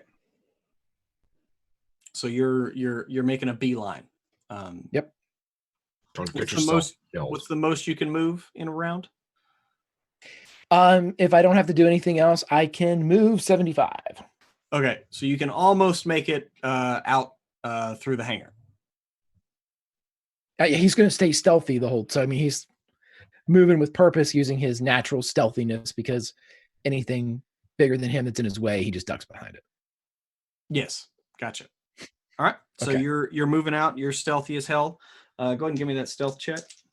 Oh, sure. Okie dokie. That was actually a 8 plus 12 is 20. I can add that without looking at something. Yeah. 20. Yeah. Well done. Okay. So that is your stealthed, and you don't think that these 2 guys see you. Dakul, they turn on you, and both of them pull out long swords and begin swiping at you. The man that you snuck up on and struck twice, you caught him off guard. He obviously, because I rolled like shit for him. His compatriot, on the other hand, I got a 19 and a 23 to hit you. The 19 misses, the 23 will hit. Okay. And he swings his long sword as you're focused on his compatriot, and you're going to take 10 damage as he slashes into your flank and lets out a rousing huzzah as he made contact. And they call out cries of alarm as the other people start moving and looking up from their kind of rescue missions and trying to pull people out. And they all start brandishing weapons and moving into place. Would that have triggered my held action? That will, yes. The fact of them calling out and moving, because some of them start moving towards Hilda and towards UE. So, yes, definitely. Cool. I'm gonna shoot the one that's coming at Hilda, because no. Go for it. It looks like there's about six combatants that are now trying to engage you. 16? A 16 will just hit. Cool. That will be 8 points of damage. Okay. As I'm just using the one charge there. Gotcha. So you fire off and hit that one as he's moving towards Hilda. Hilda. Yeah. So my Spirit Guardian's damage is 17. Yeah. And I checked with Emma, and I found out what Hilda's equipment is, and it turns out that she has a shield, so her AC is 20. Okay. Well, in that case, the one guy that E managed to pop He approaches you, and he fails his save. So how much damage does he take from your spirit guardians? 17 total. Oh shit. Okay. All right. So he begins having his own grave dug. Others start moving up towards you, E. And we are back to the top of the initiative order with Hilda. Ooh, anybody in melee range of Hilda? Yeah, the guy that just approached you, and he took a couple swipes and missed. All right. Playing off your shield. Let's see. I'm still better with my spells than anything else. Is it just the one that's in melee range of me? Yeah. Okay. Looks like a couple are approaching E, and one is moving over to try to flank the cool. Okay. Well, in that case, this one that's on me, I'm just going to Sacred Flame it, and then move into a different position. So DC 18 for that one. And that's going to be 15 radiant damage. Okay. Now, you said that was the one that's on you right now? Yeah, the one that's right up in Hilda's face. Gotcha. Yeah, you Sacred Flame him, and he looks pretty bad. All right. Well, I've got extra hit points in a 20 armor class, and he can take his attack. As I'm going to move out of the way and sort of get in a position where I can get more people inside the Spirit Guardians, preferably some new ones, so I can get some fresh woundings. Fresh woundings, indeed. Okay, so that's the end of the turn of Hilda's turn. So it is now E404. All right. How close is all these assailants at here? You have a couple of guys running right at you full speed. And so what's your move? Is it 40 feet? Yeah. Yeah, they are literally a move action away. Cool. I'm gonna get right up onto them. Bonus action rage. So fire. Which I think at this point, I need to check home. Yeah. 4 points of fire damage. So what they're gonna take immediately, and then right hand into battle axe, and it's time to hit things. Okay, go for it. First one is a math is hard. 22. 22 hits, yes. Cool. And that will be 9 points of damage. All right. Still up. Still up, yep. All right, gonna try to hit again, and that is going to be a 23. Oh yeah. And that is 12 points of damage. 12 points. All right. He's still up. I mean, these dudes look pretty hardy. These look like actual, like, Marines, or I mean, they look like they have they've trained for this. So he takes your 2 swipes with a grunt and some spilled blood, and a bit of a burn on his face. DeCool, it's back around to you. Yeah. So I one guy in front of me, and the guy that just slashed me that's beside me. So there's 2 guys that are on me for the most part. Yep, you have 2 guys on you. Yes. And how close is the door to me? It's just off, like right next to you, like not even 5 feet away. Okay. I'm going to attack with my sword. The first one for the guy that's in front of me. Yeah, the one that's already a bit injured. Yes. Gotcha. All right. And then for my second, if that doesn't fall him, let's see, 12. That's 20. 30, 20. That's a hit. And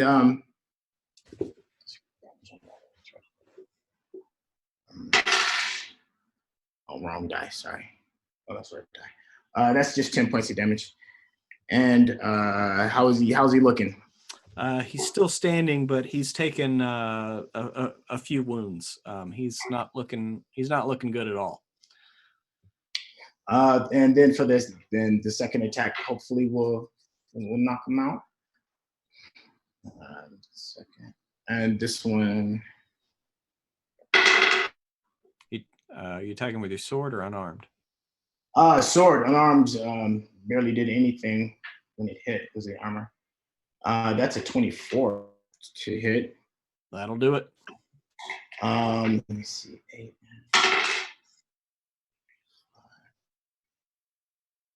That's another 10 points of damage. Another 10 points. Okay. Yep. You and then from movement, I want to dash through the door. Okay. Well, that was just enough to cut this guy down. You still have your bonus action and your movement. Right. I can still move after my bonus action to the next to me. Well, you made your 2 attacks and cut this guy down, right? Right. Okay, so Right. you still have your bonus action if you want to attack, you do whatever with it. But I mean, there is one more guy that's in melee with you, so you would take an opportunity attack if you just ran away. I think I think the monk can do a disengage as a bonus, I believe. Yes. And a key point. Do you want to do that? Well, actually, I can't use the stunning strike for a bonus action, can I? It's anytime you hit. It's if you hit with an attack, you can stun. All right, then I want to do. You're gonna bonus stunning action. strike. Okay. So your bonus unarmed attack. So give me that attack.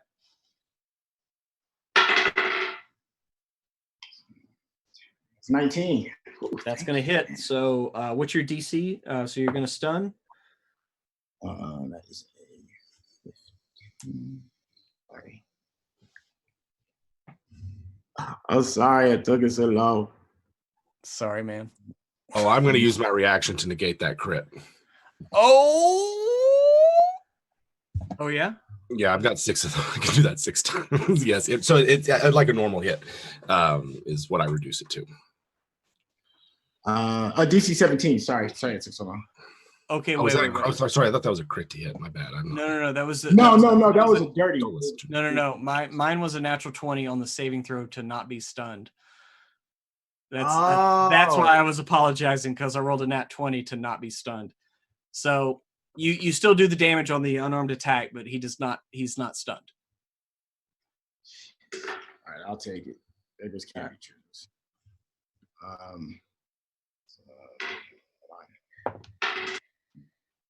That's only 7 points of damage.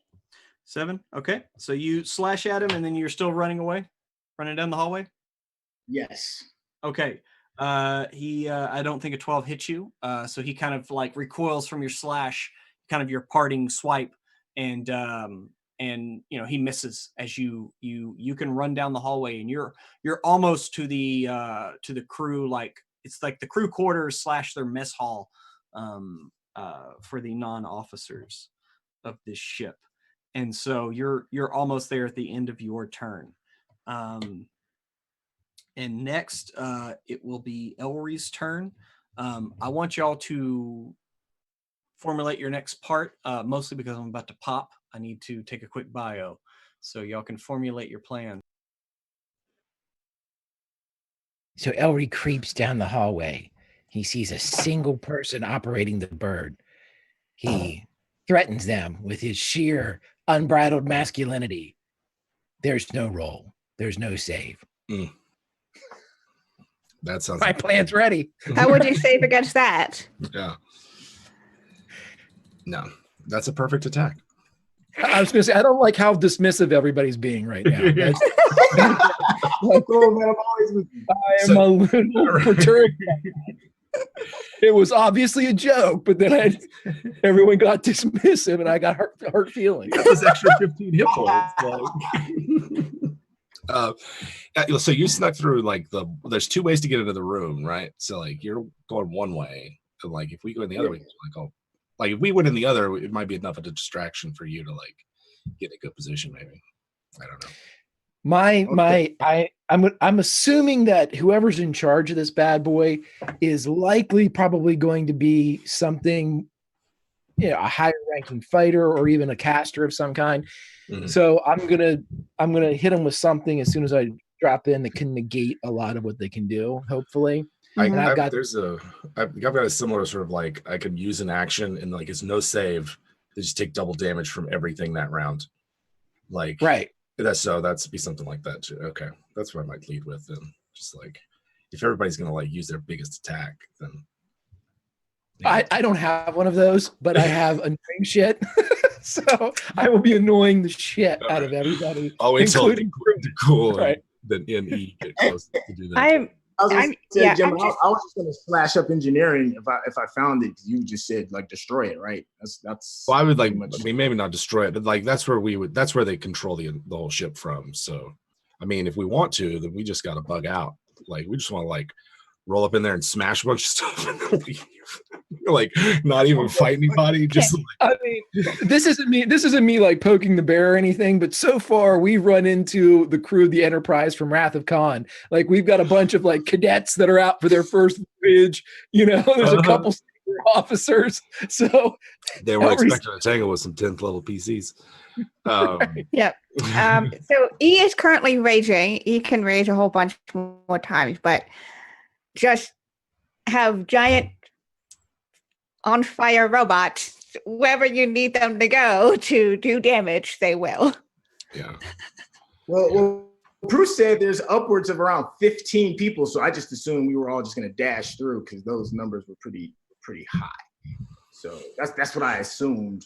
I mean, I'm running through. I'm looking back like, yeah, we made it, and I don't see nobody. So I thought like we're sort of like the three of us were sort of running, and I mean behind you, just like really far back because dwarf with no speed boost. So it'll probably take another round. It should probably take two full. Like if all I did was move to get across, but Hilda's on her way, and I think we should just bust in there and like if E's on fire and raging, and we're ready to go, and like yeah.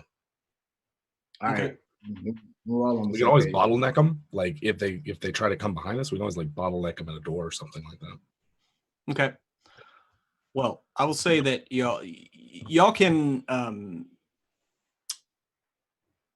move into the next hallway, right?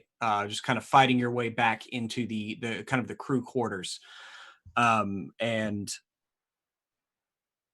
you know that engineering is just on the other side of the crew quarters and down a flight of stairs, down into kind of the belly of the beast. So Hilda, you have kind of made it here. Elry, you're sneaking, I assume. yes, I'm sneaking as far as I can sneak. Okay, so you're sneaking in there. Hilda and E, you're kind of holding off the soldiers that are trailing behind here, but y'all kind of cut through pretty quickly through the hangar, and some of them have kind of gone back to like, well, they're like, well, shit, we need more people, so they're trying to free more of their friends. Is there a way to bar a door or something like that, just to like? You can try to bar. You can try to work to bar the door leading from the hangar to the crew quarters. Sure. There's two ways in and out of here, right? There's actually there's four ways. You're coming from the hangar. You know that if you're like looking at a top section, north door from the hangar, coming down, you're going south to engineering. Mm-hmm. The west is the armory, like the actual armory for the crew, and then to the east is the officers' quarters, and that's what you remember from your looking at that the display up in the cockpit. All right. I'm thinking about like smashing whatever mechanism opens this door, but I probably want just if there's a way to lock it or jam it or something like that, then that's. I mean, you just look really quick, and there is like a control. There's kind of like a pneumatic, like hydraulic control system. So you could give me a check to figure out how to try to lock it. I mean, you could also just hit it with a hammer if you want, and maybe that'll work. Yeah, if it's not immediately obvious, then maybe just knocking it with the hammer, especially if there's other ways in and out of here. We're not going to like trap ourselves. Okay. Anything Yeah, to slow down. Okay, yeah, everybody gets in, and Hilda just kind of like hits the control panel, and it kind of sparks and hisses, and there's an steam kind of expels Star out, Wars way, baby. and the doors slam shut. And on the other side, you can hear men kind of like trying to force the door. But for a moment, you have a bit of reprieve. In the like I said, this is both kind of like you see bunk beds along one wall. There's also like an area in the corner with a table, looks like where they take meals maybe, but this isn't like a long-term like thing. This is when they're on missions, this is where they hang out. Yeah. All right. I move through the door, disable the opening mechanism, and whichever way the map said to go to get to engineering. Okay. That's where we head. Yeah, the engineering doors slam open, and you are face to face with Adjutant General Toma. As he's standing there, brooding look. E404 Hilda, y'all were just talking to this guy like not an hour ago, and he has a look of pure like you're not even sure. Like it's the oddest look of just disappointed anger, of just like you made me do this. As he kind of slides a greatsword off of his back. As he starts to move up to you, Hilda. But it is, we're top of the initiative. And so. Do I have an action? Yeah. Just, you said you moved up. So that's kind of your move. You open the door.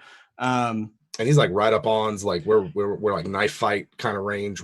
He is not in melee, but you still, I would say you still have enough move. If you wanted it to be melee, it could be. Okay. All right. That's all I want to know. All right. In that case, I am going to hit him with my which feature is this? What is it called? The Channel Divinity, Path to the Grave. So use my action to curse target I can see. They don't get any save till their next turn. You or any ally of yours that hits the creature, all damage they do, they basically are vulnerable to it. And so that will end until until the end of my next turn. Okay. Do I need to make a save for that or anything, or is it just? It just it's like here. I'll let's see if I can screenshot, or I'll copy and paste it into backstage. But it's basically just the get fucked move from the grave clerics. Yeah, Gotcha. it's kind of like that. So yeah, that's a whole action on my part, and then I will move to within 15 feet so that he can get that sweet Spirit Guardians. Okay. Okay. Let's see here. So that's going to be DC 18, and then 14 damage for the Spirit Guardians. Gotcha. All right. Looks like 18 wisdom. 18 wisdom. Okay, yeah. He's gonna. Looks like he kind of takes the brunt of that. And Hilda's not done yet, using her bonus action to use 4th level spell slot to cast spiritual weapon. Gotcha. And I'm officially done. All right. Action, bonus, move. Boom. You're not going to attack with that? I thought you can attack in the. Oh, I can. That's right. Thank you, Pruitt. Thank you. This is actually the first time I've ever played a cleric in 5th edition. Clerics are awesome. Clerics are probably fucking not. awesome. I got a 13 to hit with it, but no. I mean, he is in gleaming full plate, like head to toe. So no, that does not. Okay, I didn't figure. All right, well, then I am done. Defiant. I end my turn. Okay, but yes, your spiritual guardians are at work trying to bury General Toma. So Hilda, that is your turn. E404, it is your turn now. All right, bonus action, flame. So that's going to be, well, what was 4 points of fire damage as a base. How close is this guy? Now I just kind of put y'all in the middle of the mess hall, so you're like a move away from him. Okay. As Hilda kind of moved up, you could also attack.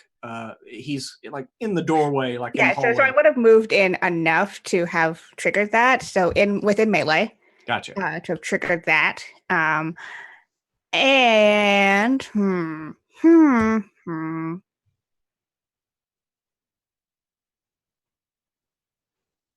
Okay. Yeah, and then just let's battle axe it up here. Okay. You get to it. That is a 22. 22 is going to hit. Okay, I'm going to roll the other action, which is a dirty 20. Dirty 20 is going to hit, yeah.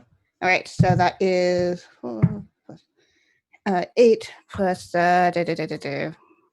math is hard. 16, 22, 22 damage, and then with the past the graves, that'd be doubled 44. Oh, that's right. Yep. Okay. So another, and yeah. All right. So you go up, you flare up. Hilda, you're going to take that 4 damage also from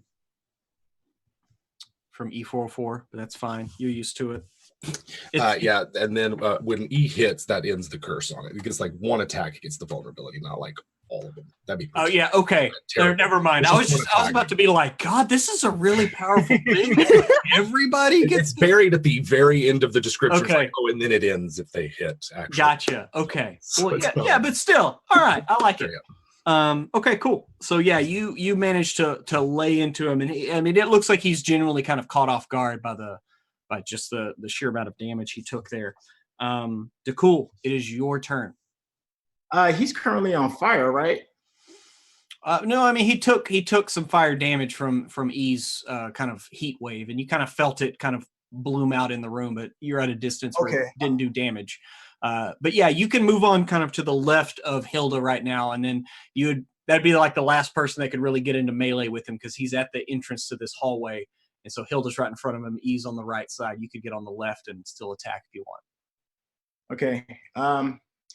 Yeah, I want to get around my comrades, close the distance, and attack.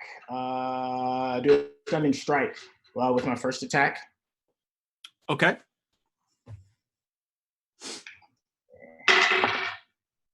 Right. 26. 26 to hit. Okay. Yes. So that does hit. You're gonna hate me. I rolled a 19 for the saving throw for the stunning strike. So I'm sorry. That's all right. I still got a second attack. Yep. That one is going to be the sorry. Shoot, give me 1 second. Actually, I'm gonna do just another stunning strike. I'm unarmed. Again. 22.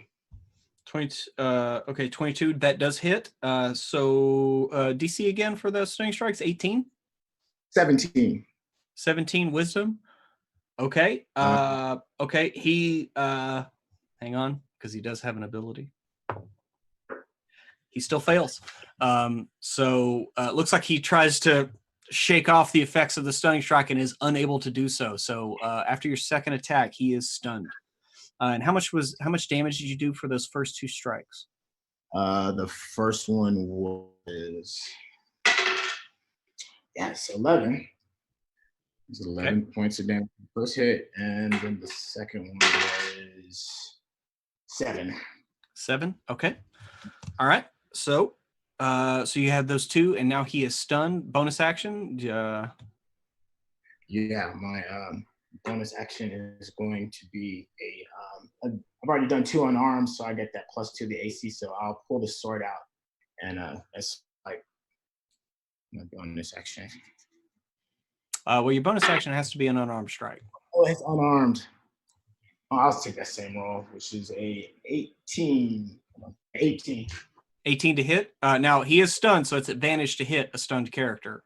So, so I'm only going to say that because an 18 doesn't hit him. And that one is a 19. A 19 hits him. Ooh, thank you. That is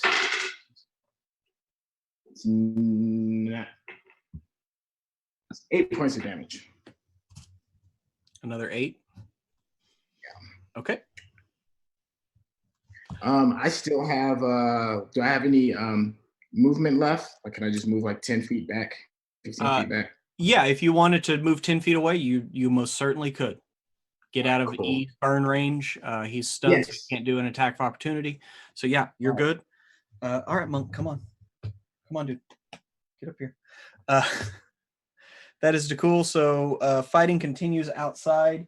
You can start to hear the sounds of impacts on the bird itself. You're not sure what it is, but you can hear definite like thuds as something is hitting the exterior of this metal monstrosity that you are inside of. Elry, it is your turn, sir. Okay, they're gonna lay waste to this guy as soon as it rolls back up to the top of the order. So just in case he makes it through, Elry's gonna pop out of hiding. He is going to use a magical ambush, and he is going to cast blindness on the a-hole for a Constitution DC 15 at disadvantage. Wow. Okay. C15 at disadvantage.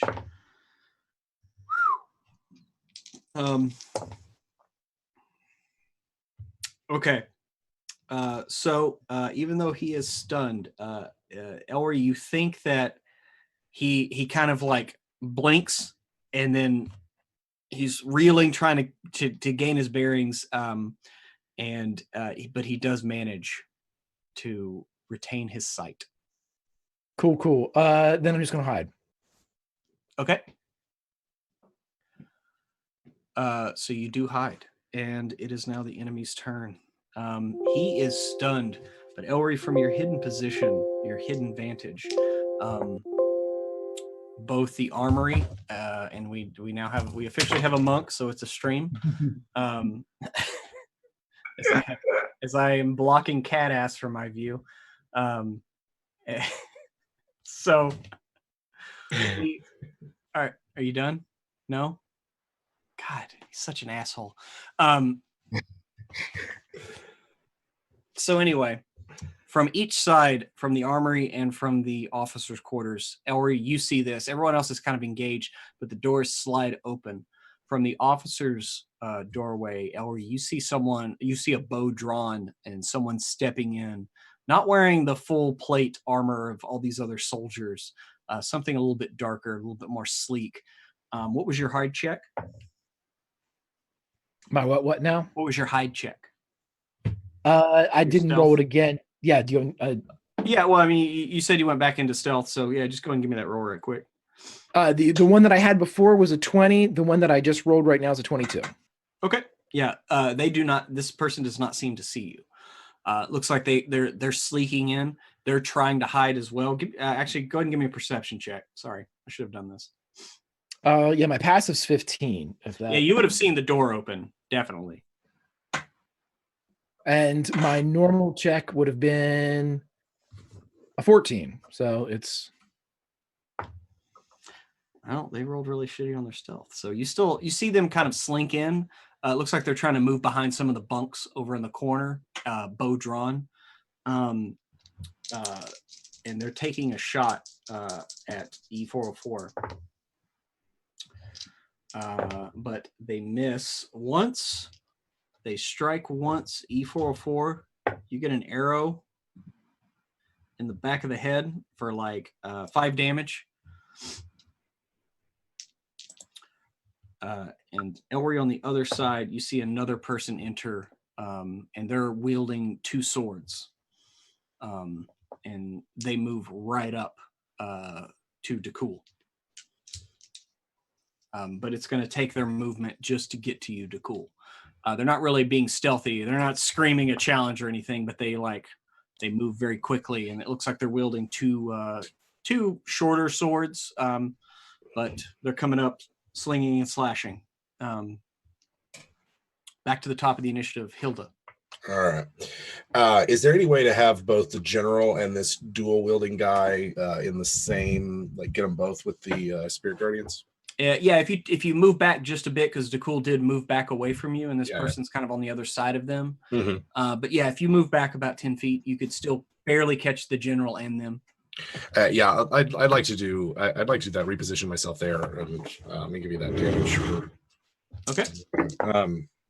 That's going to be 13 damage, DC 18 whiz for the Spirit Guardians. I'm thinking that Hilda. God, do we want the general like taken out, captured? What's the play here? Well, y'all did suspect that the general had something to do with the goings on.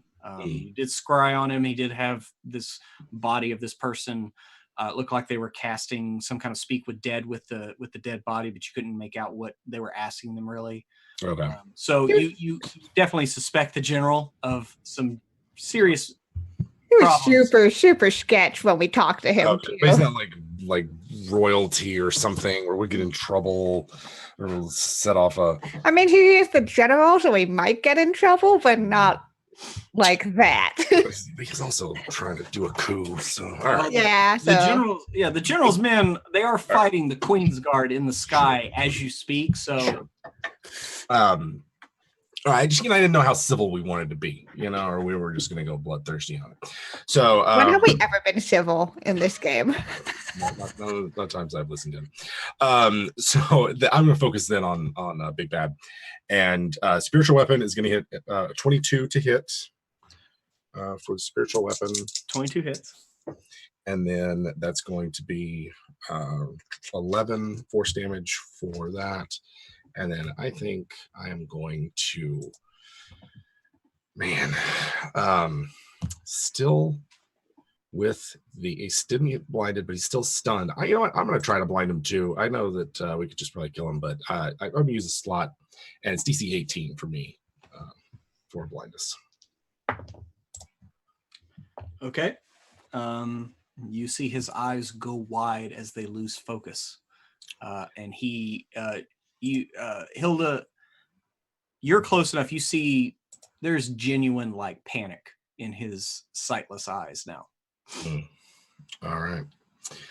Well, I'm done with my turn. Okay. That is Hilda. E404. You're standing right up on this guy. He is blind and stunned, so you have advantage to hit him. Yep. Well, first he's going to take that 4 points of fire damage. As he does. As you do. Yep.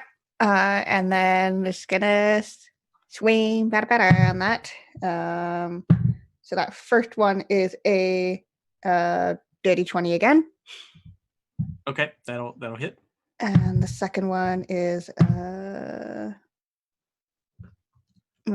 it's a 27. So, Yep.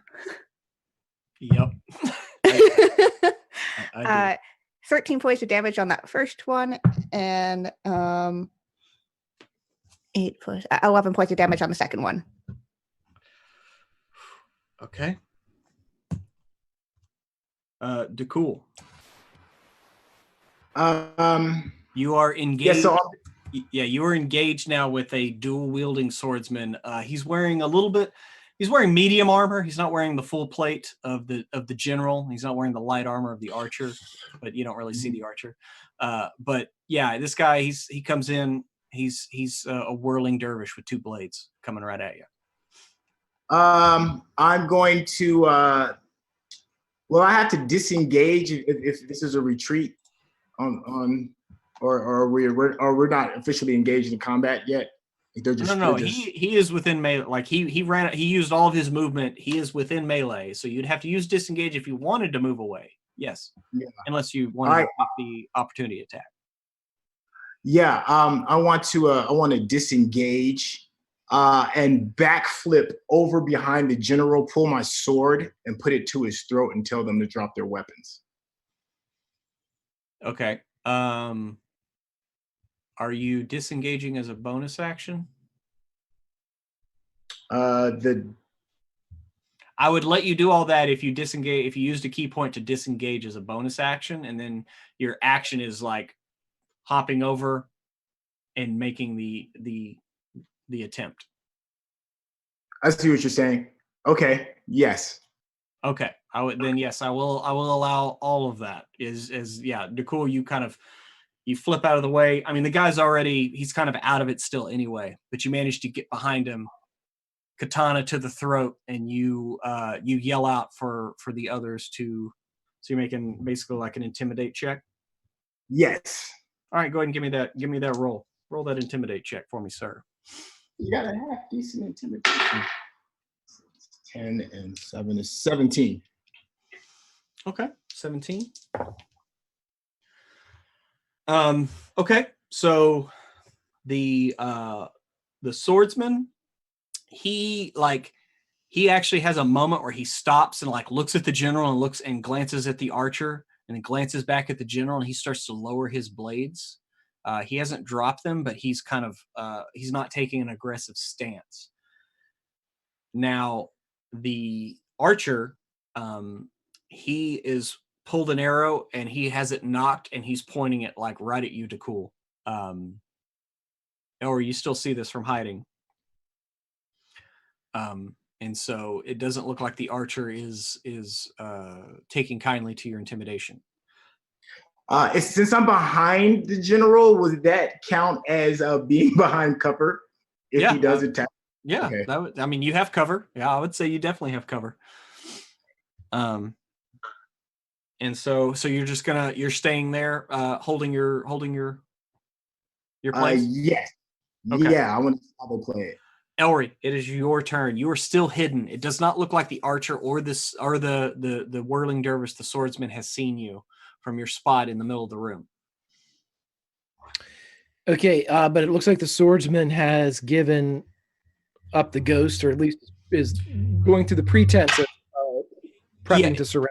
Or he looks like he's moving towards a neutral stance. Okay, then I'm going to try this again. Only this time I'm going to. What the hell? I haven't. He's going to free action pop out his lightsaber, or excuse me, his saber of light, and he is going to cast.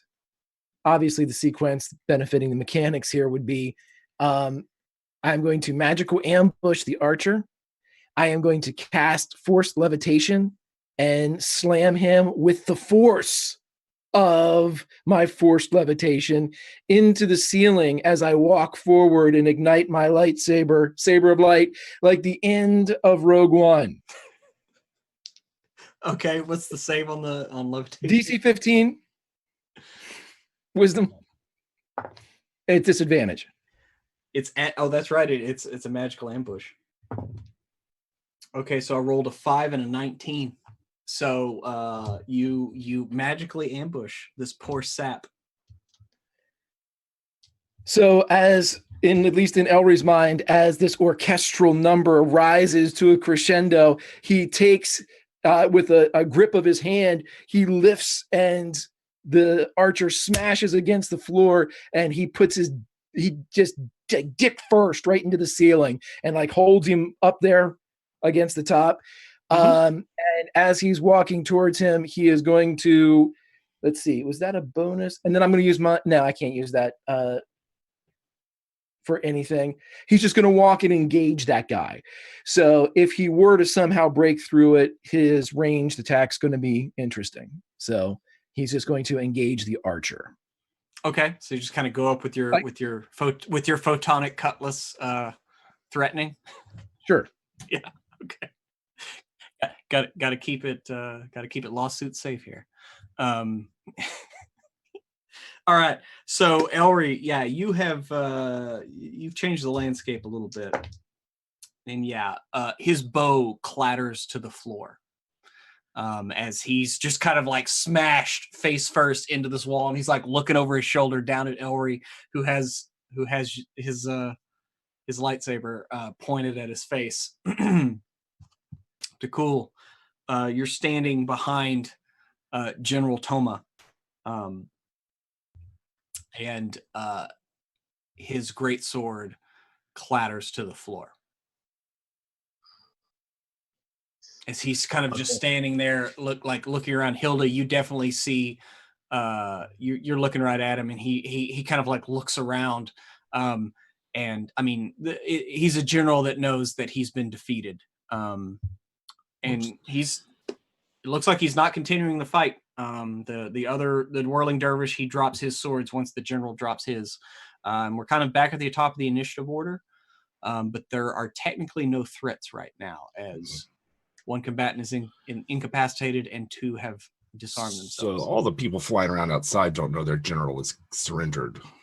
No, You gotta parade these people around. Yeah, Okay. they're definitely. You can still hear the sounds of battle outside. Every now and again. Take a sword. Mm-hmm. Take their weapons. Right. Okay. Does anybody have any rope? Yeah, I do. Of course, Ellery. Well, you know how to tie a good knot then, so make sure these people get tied up rather well. Let's set this bird down, huh? Okay. So, gonna make your way to the engineering quarter. Yeah, if there's no more resistance, yeah. Okay. Yeah, you make it down there. There looks like there's still one engineer. You see the remnants of maybe another engineer kind of off to the side, but maybe DeCool's maneuver took care of him. It's one of those things. They usually call out maneuvers like that to the crew beforehand. But one engineer is still working to keep the bird aloft, and then you see the other pilot that made his escape from the cockpit. He's over at a panel. It looks like he's working a panel. Looks like maybe he's actually the one flying this bird right now. So there's an engineer working and one of the pilots off to the side as Hilda enters the engineering area. They stayed at their post in the training plan. You're right. You're some admirable crew, but I think that your general is surrendered. Your coup is over. Coup crew is done.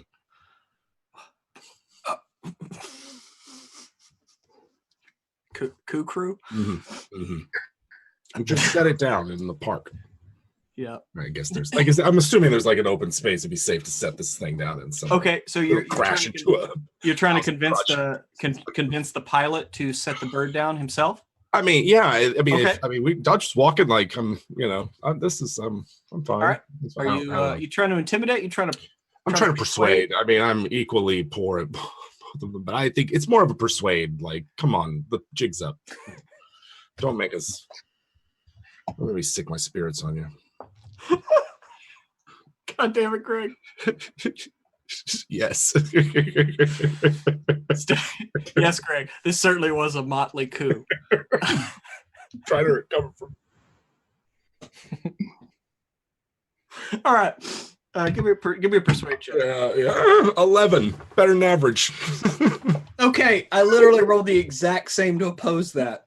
So right. the pilot staring content. Yeah, the pilot's like making like eyes at Hilda. He's like, it looks like he's like he doesn't know. Tying up the general bond. I would also, yeah, we have the general tied up, and also E is standing there still smoking. Okay. And if I could aid as well, I would have my mage hand like just gently caress his testicles.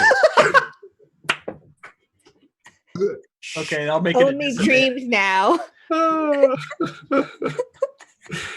So that turned his roll to disadvantage, and so I rolled an 11 and a 1. So he just like, we're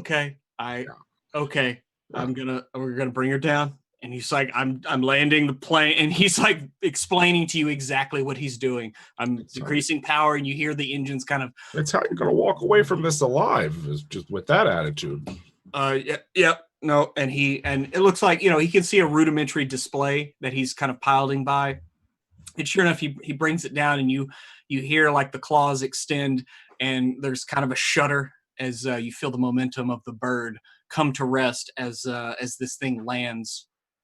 You're not sure where, because again, you're in kind of the heart of this thing, but it makes landing. And the pilot just kind of, he sits there and he throws his weapons down, and he's surrendered.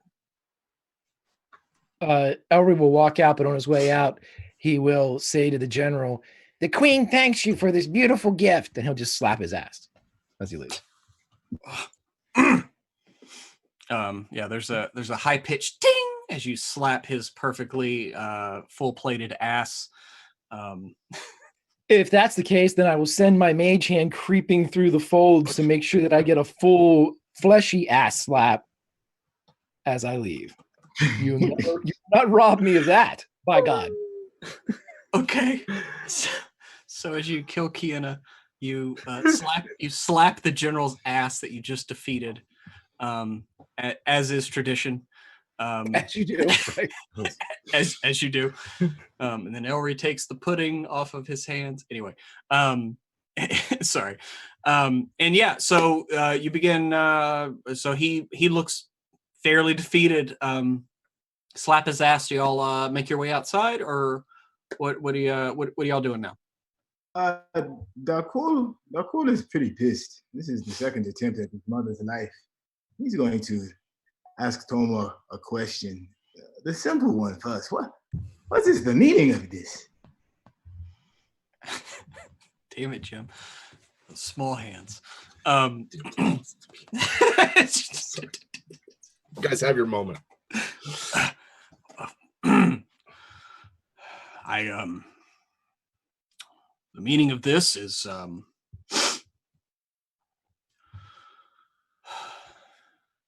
felt it was time for a change. And you see him as even he says it, Nicole. Give me an insight check.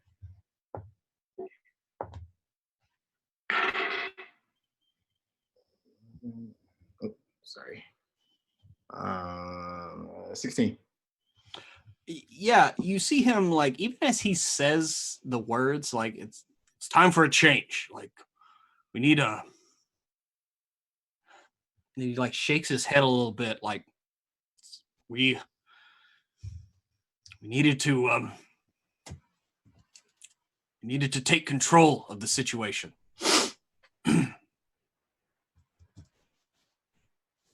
Take control.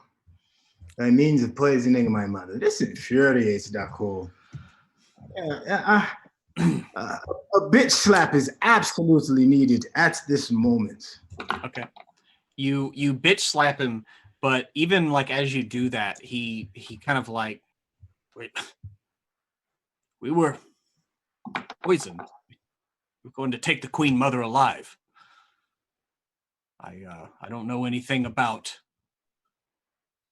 poison. I'm a soldier. I at least have my honor. You are without honor. You speak of honor, and you try to poison a woman while she eats amongst her friends. That is no honor. I'm telling you, I had nothing to do with that. Then who did? I do not know. I was going to take the Queen Mother by force and enact the changes needed with her as my hostage.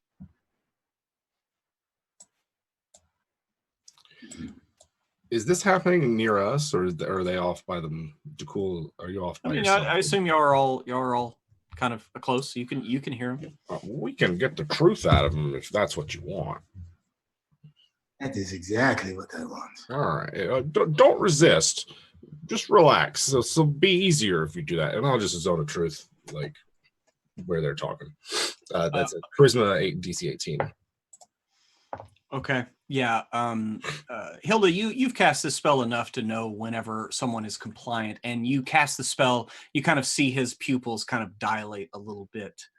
He's good. Yeah. And he's just kind of, and the cool, even maybe you've kind of kept a hold of him. You feel him physically kind of relax a little bit as he's just sitting there tied up. What is the real meaning of this? Well,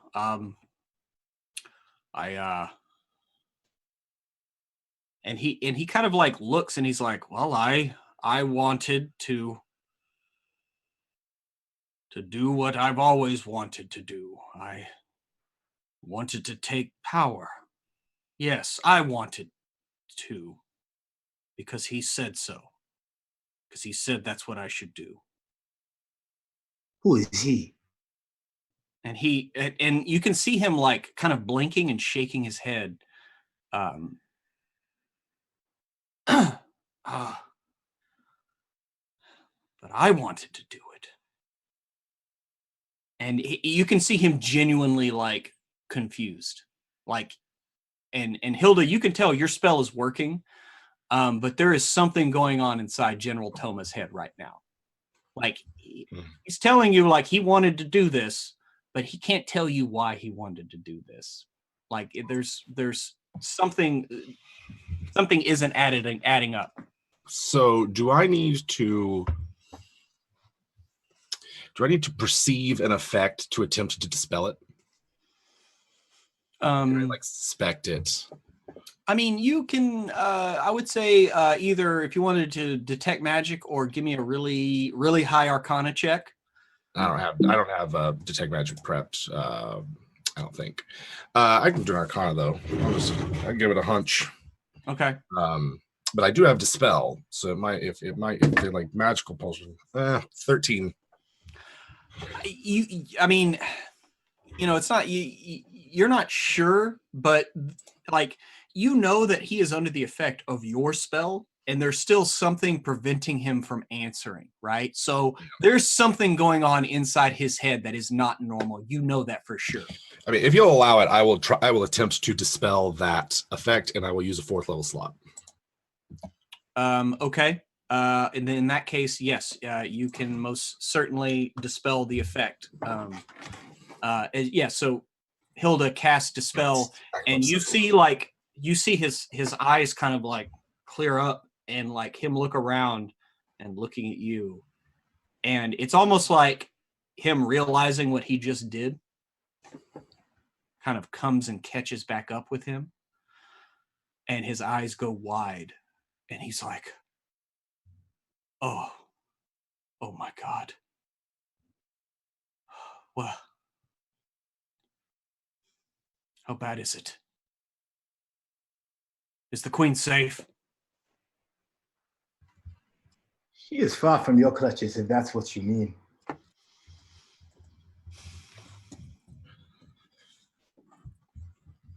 What do you remember? I remember counseling with my son. My son Vorta. We were discussing how to proceed. With what? Proceed with what? That is the problem. I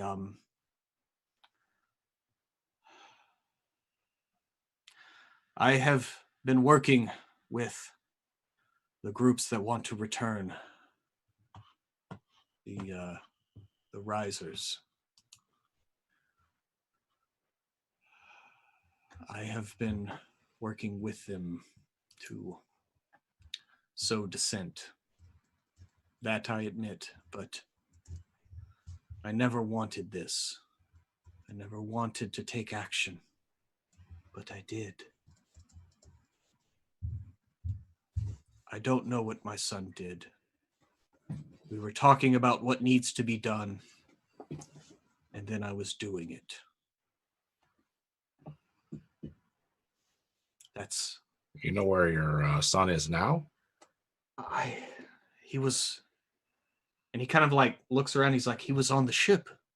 He was in a set of robes, blue. And Hilda, you would know, like when you scried on them, there was someone who was in blue robes. Inside this ship? Who was, well, no. They were in an open space, a hangar. You don't know exactly where it was when you were scrying, but he was the one who was performing the spell to speak with the dead. But you couldn't see the person's face. And so, yeah, he kind of describes that person. He describes the robes. Okay. I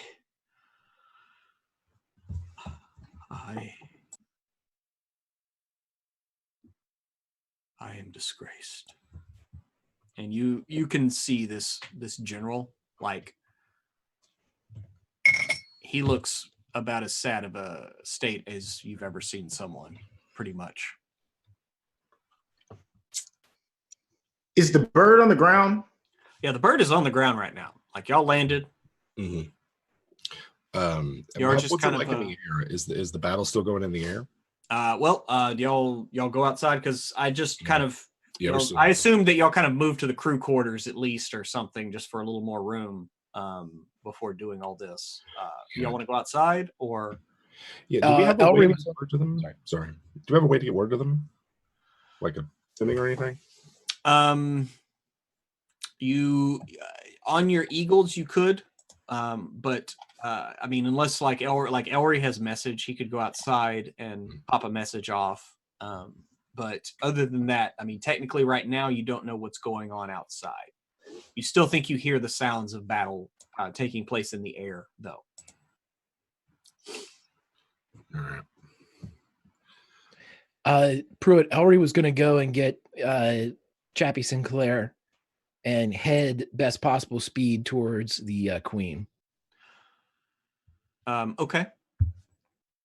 So you go outside, and sure enough, Elry, you do see there is still a bit of conflict. The Queen's Guard are still hanging in there against overwhelming odds. Those have kind of been evened out. It looks like it's now down to kind of like, looks like 4-on-4.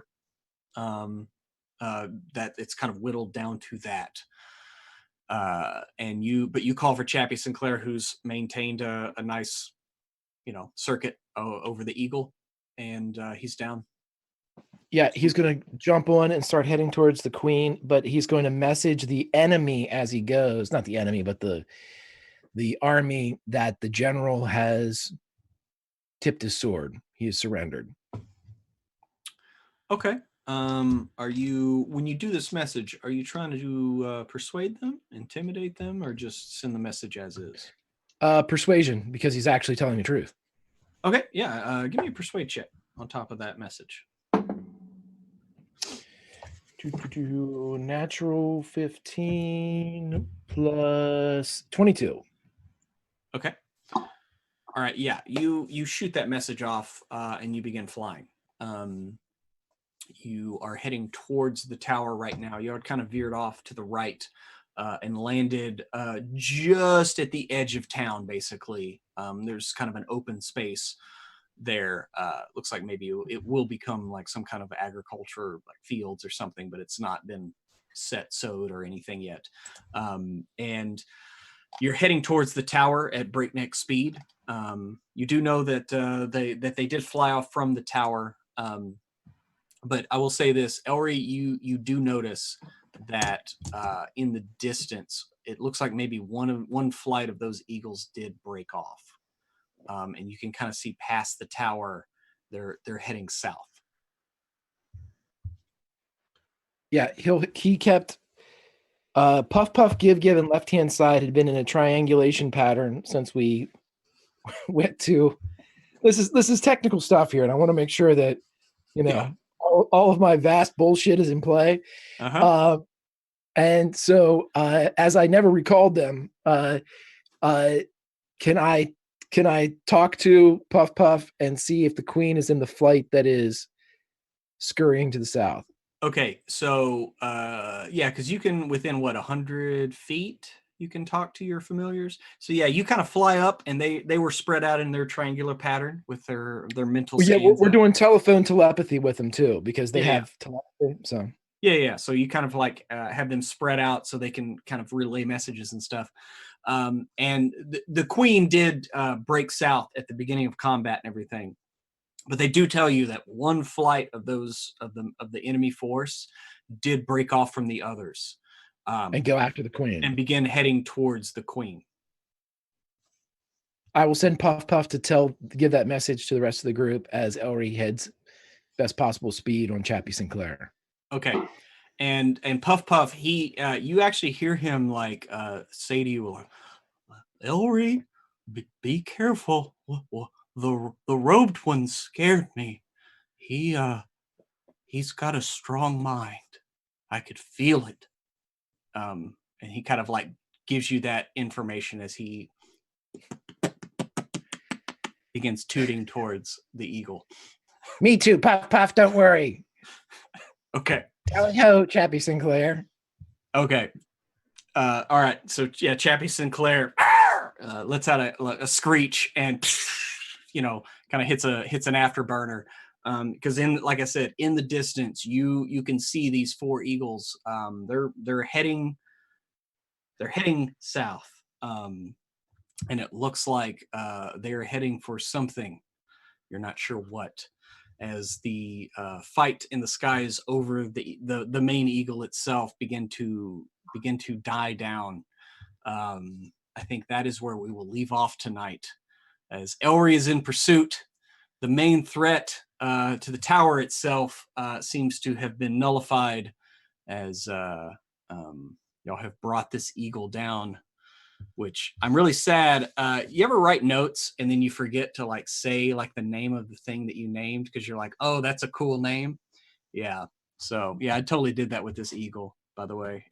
Its name was Raptor Omega, and I never once used that all night. I was like, it's a very Pacific Rim title for something like, and so it was being Jaeger too. Had two drivers. Right? It totally had two drivers. It got a left hemisphere, right hemisphere. You threw it off. You took it in anyway. So fun session tonight. Little combat as y'all bring Raptor Omega to heal, and we'll have to pick up next week to see what the haps is with all this BS. But let's go around to cast and crew, see how everybody liked it. And as always, we do reverse order. So we're going to start with the man we left off with, Greg. Man, what's up, man? How's it going? I like it. In combat, we have just when you've got a cleric, you've got a warforged barbarian, and you got a drow monk that likes to smoke and paint. There's not much for a halfling to do other than annoy. And so what I wanted to do was I wanted to make sure that I was pretty sure some shenanigans were going on with the queen, and I just need to keep eyes on her. And like I said, employ as many of my bullshit things as I can to keep Pruitt fucking super irritated with me. That's sort of my job. The rest of you guys have spells and shit. I have just pure like nat 20 irritation. Grimjack21502 on the Twitter, part of the Tales from the Grim team on the Twitch. Let me see, what can I promote? We have a week from Thursday starting over on Tales from the Grim. We have a fun little community event called the Fall of Faerun, where I am sending zombies that cannot be turned, that cannot be clericed away, into Waterdeep and the rest of the realms, and it is up to your group to escape with a nice person and a bunch of orphans. Have fun. It's terminal. It is a meat grinder, and it is for the community. So come over there and join up. If you have a time, join our Discord and sign up. But otherwise, meet me back here when Elry gets killed next week, because always remember, he's got 43 hit points, and even his fart cloud friend told him to beware the robed person, and he won't do that. And so he's going to die next week. See you then. Oh, no, come on now. Die. That's such a finite term in 5th edition Dungeons and Dragons, especially when, like you said, you have a cleric in the party. So there's that. Speed bumps. Yeah, speed bumps, really. I just realized I put away my thing. Next up, Kiana. How you doing there, little miss, like freaking kamikaze warforged? It's not every day that you can shoot out the windshield of a giant metal rock, then burst through that crashed glass, take out a pilot, and then superhero land. So, I'm feeling pretty good about that. Oh, yeah, I will say so. You should. Someone had told me on Twitter, like, man, I can't wait to see E keep beating shit up. And I'm like, yeah, E's my wrecking ball character. You just direct E where you need them to hit things, and they will fucking hit shit. And it's very satisfying to do. So this was awesome. I liked everyone, be able to get some combat in, be badass, and get a little more of this mystery done. Fucking mind magic bullshit. Goddamn. Oh man, and Elby going off to by himself because split the party, y'all. Is what we do. But yeah. Until next week, you guys find me over on Twitter at KennaS. Best way to figure out what I'm doing, because I'm over the internet, playing role-playing games almost every day of the week, and also working on an undergrad thesis, so that's my life. But I will be back here on WebDM on Sunday for the return of Lost Girls. We've just had a mid-season cliffhanger break where my vampire went cyberpunk and like went into the Matrix for a bit and then came back out and still kind of stuck in between planes and just had to possess her friend. It's complicated. Just come and join us for New Amsterdam bullshit over there. And we'll go back into space next week. I just remembered tomorrow is the 1 year anniversary, everybody, of Starward Bound. 1 year since we started playing. It's been a year. 1 year tomorrow. So this has been super awesome. I can't believe it's been a year because this is the best crew to go off into space and do some awesome stuff. So, yay us! Well, that's freaking badass. Yes, E404, man. Whew, it's a lot of fun playing with y'all. I'll say that. Last but not least, Jim, doing a fine Hilda, by the way. Well, I think you skipped Trey though. Did I? I think that, yeah. Oh shit! I'm sorry, my bad, Trey. That's Trey, right. you're right there. I swear, you should have come to Austin for South by. You're dead to me. No, I'm kidding. Trey, how are you doing, sir? As it looks like maybe your mom is in some peril. I don't know. Yeah, I mean, okay. Is she like Princess Toad or something? Every time we go someplace, it's like, we're sorry, but your princess is in another castle. It's starting. You know what? I'm going to be the first son to ever put a leash on their mama. It's actually kind of hot too, because it's Angela Bassett. I mean, you can't ever get past the fact that it's Angela fucking Bassett. Why do you think I'm always making a beeline back towards her? Fuck you, people. He's after the queen.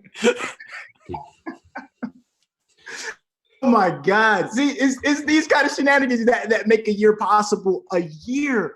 Oh, that just really, like, my head just, that's crazy. I really like y'all, man. That's impressive. A year, well, then a huge, gigantic, massive congrats to everybody that's been a part of the show, everybody that's been behind the scenes, and of course, most importantly, everybody that has tuned in to watch our Tuesday shenanigans. Thank you all. I can be reached on the Twitter sphere and also on Instagram at @Sintel. LCD was recently nominated at South by Southwest for our community service. Unfortunately, I was unable to be there for personal reasons, but the team that puts it all together there, and they had a fantastic time with nothing but this rave love and adoration for the city of Austin, who apparently like really set it off. I missed it out, but for everybody that's been a supporter of LCD, thank you, because it's through you all that makes it possible for kids to expand their mental horizons in the fields of arts and storytelling. So thank you all for an absolutely incredible year. Thank you. Awesome. Yes, that's amazing. And yes, Austin's a pretty cool town. I like living here. It's pretty cool.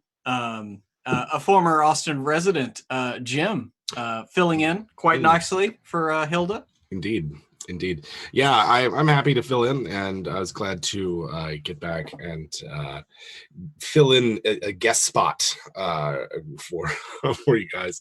I like that. I mean, we played in like the first camp, like the first one of these. So this is a setting and a campaign that I like to keep tabs on, because it's like, it's the continuation of the first game. Anyway, I'm Jim Davis, one half WebDM. You guys know all the spiel and the shtick and all the other things. I can do my Thursday night game where you guys can come watch us play like He-Man, Mad Max, D&D.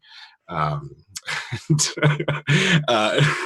then on Sunday for some Cypher System vampires.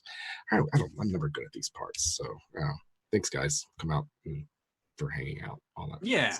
No, you do great. So want to give one last shout out because I realized I forgot to do it at the top of the show. Tabletop Loot, WebDM15 gets you 15% off tabletop loots, dice, mugs, t-shirts, all that fun stuff. Be sure to check them out. But plugs out of the way. Thank you, Kiana, for mentioning that it's been basically a year. Since I started playing online, it's like everybody does like 16 weeks or 20 weeks or whatever, and then it's a new thing and it's new characters. And I told this crew at the beginning, I was like, hey, I just want to play D&D until y'all are tired of playing these characters. Can we do that? And everybody was like, yeah, let's do that.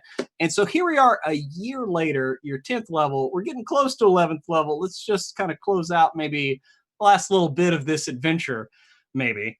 So next week, maybe y'all will be 11th at the end of that. So we'll wait and see. But y'all have been absolutely amazing. As my first like kind of show to DM, for online streaming, and like literally my second long-term campaign like ever. Y'all have been a godsend. Thank you so much for being an awesome crew that buys into my bullshit and has fun with it. And kind of twists up the world that I present and spits it back at me. And we get together every week and have a good time. And thanks to everybody who comes and hangs out with us every week.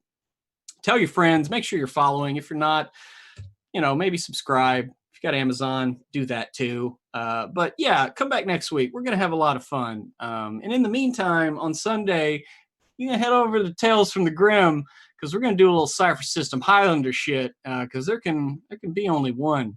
And I'll be goddamned if it's not going to be Tiberius.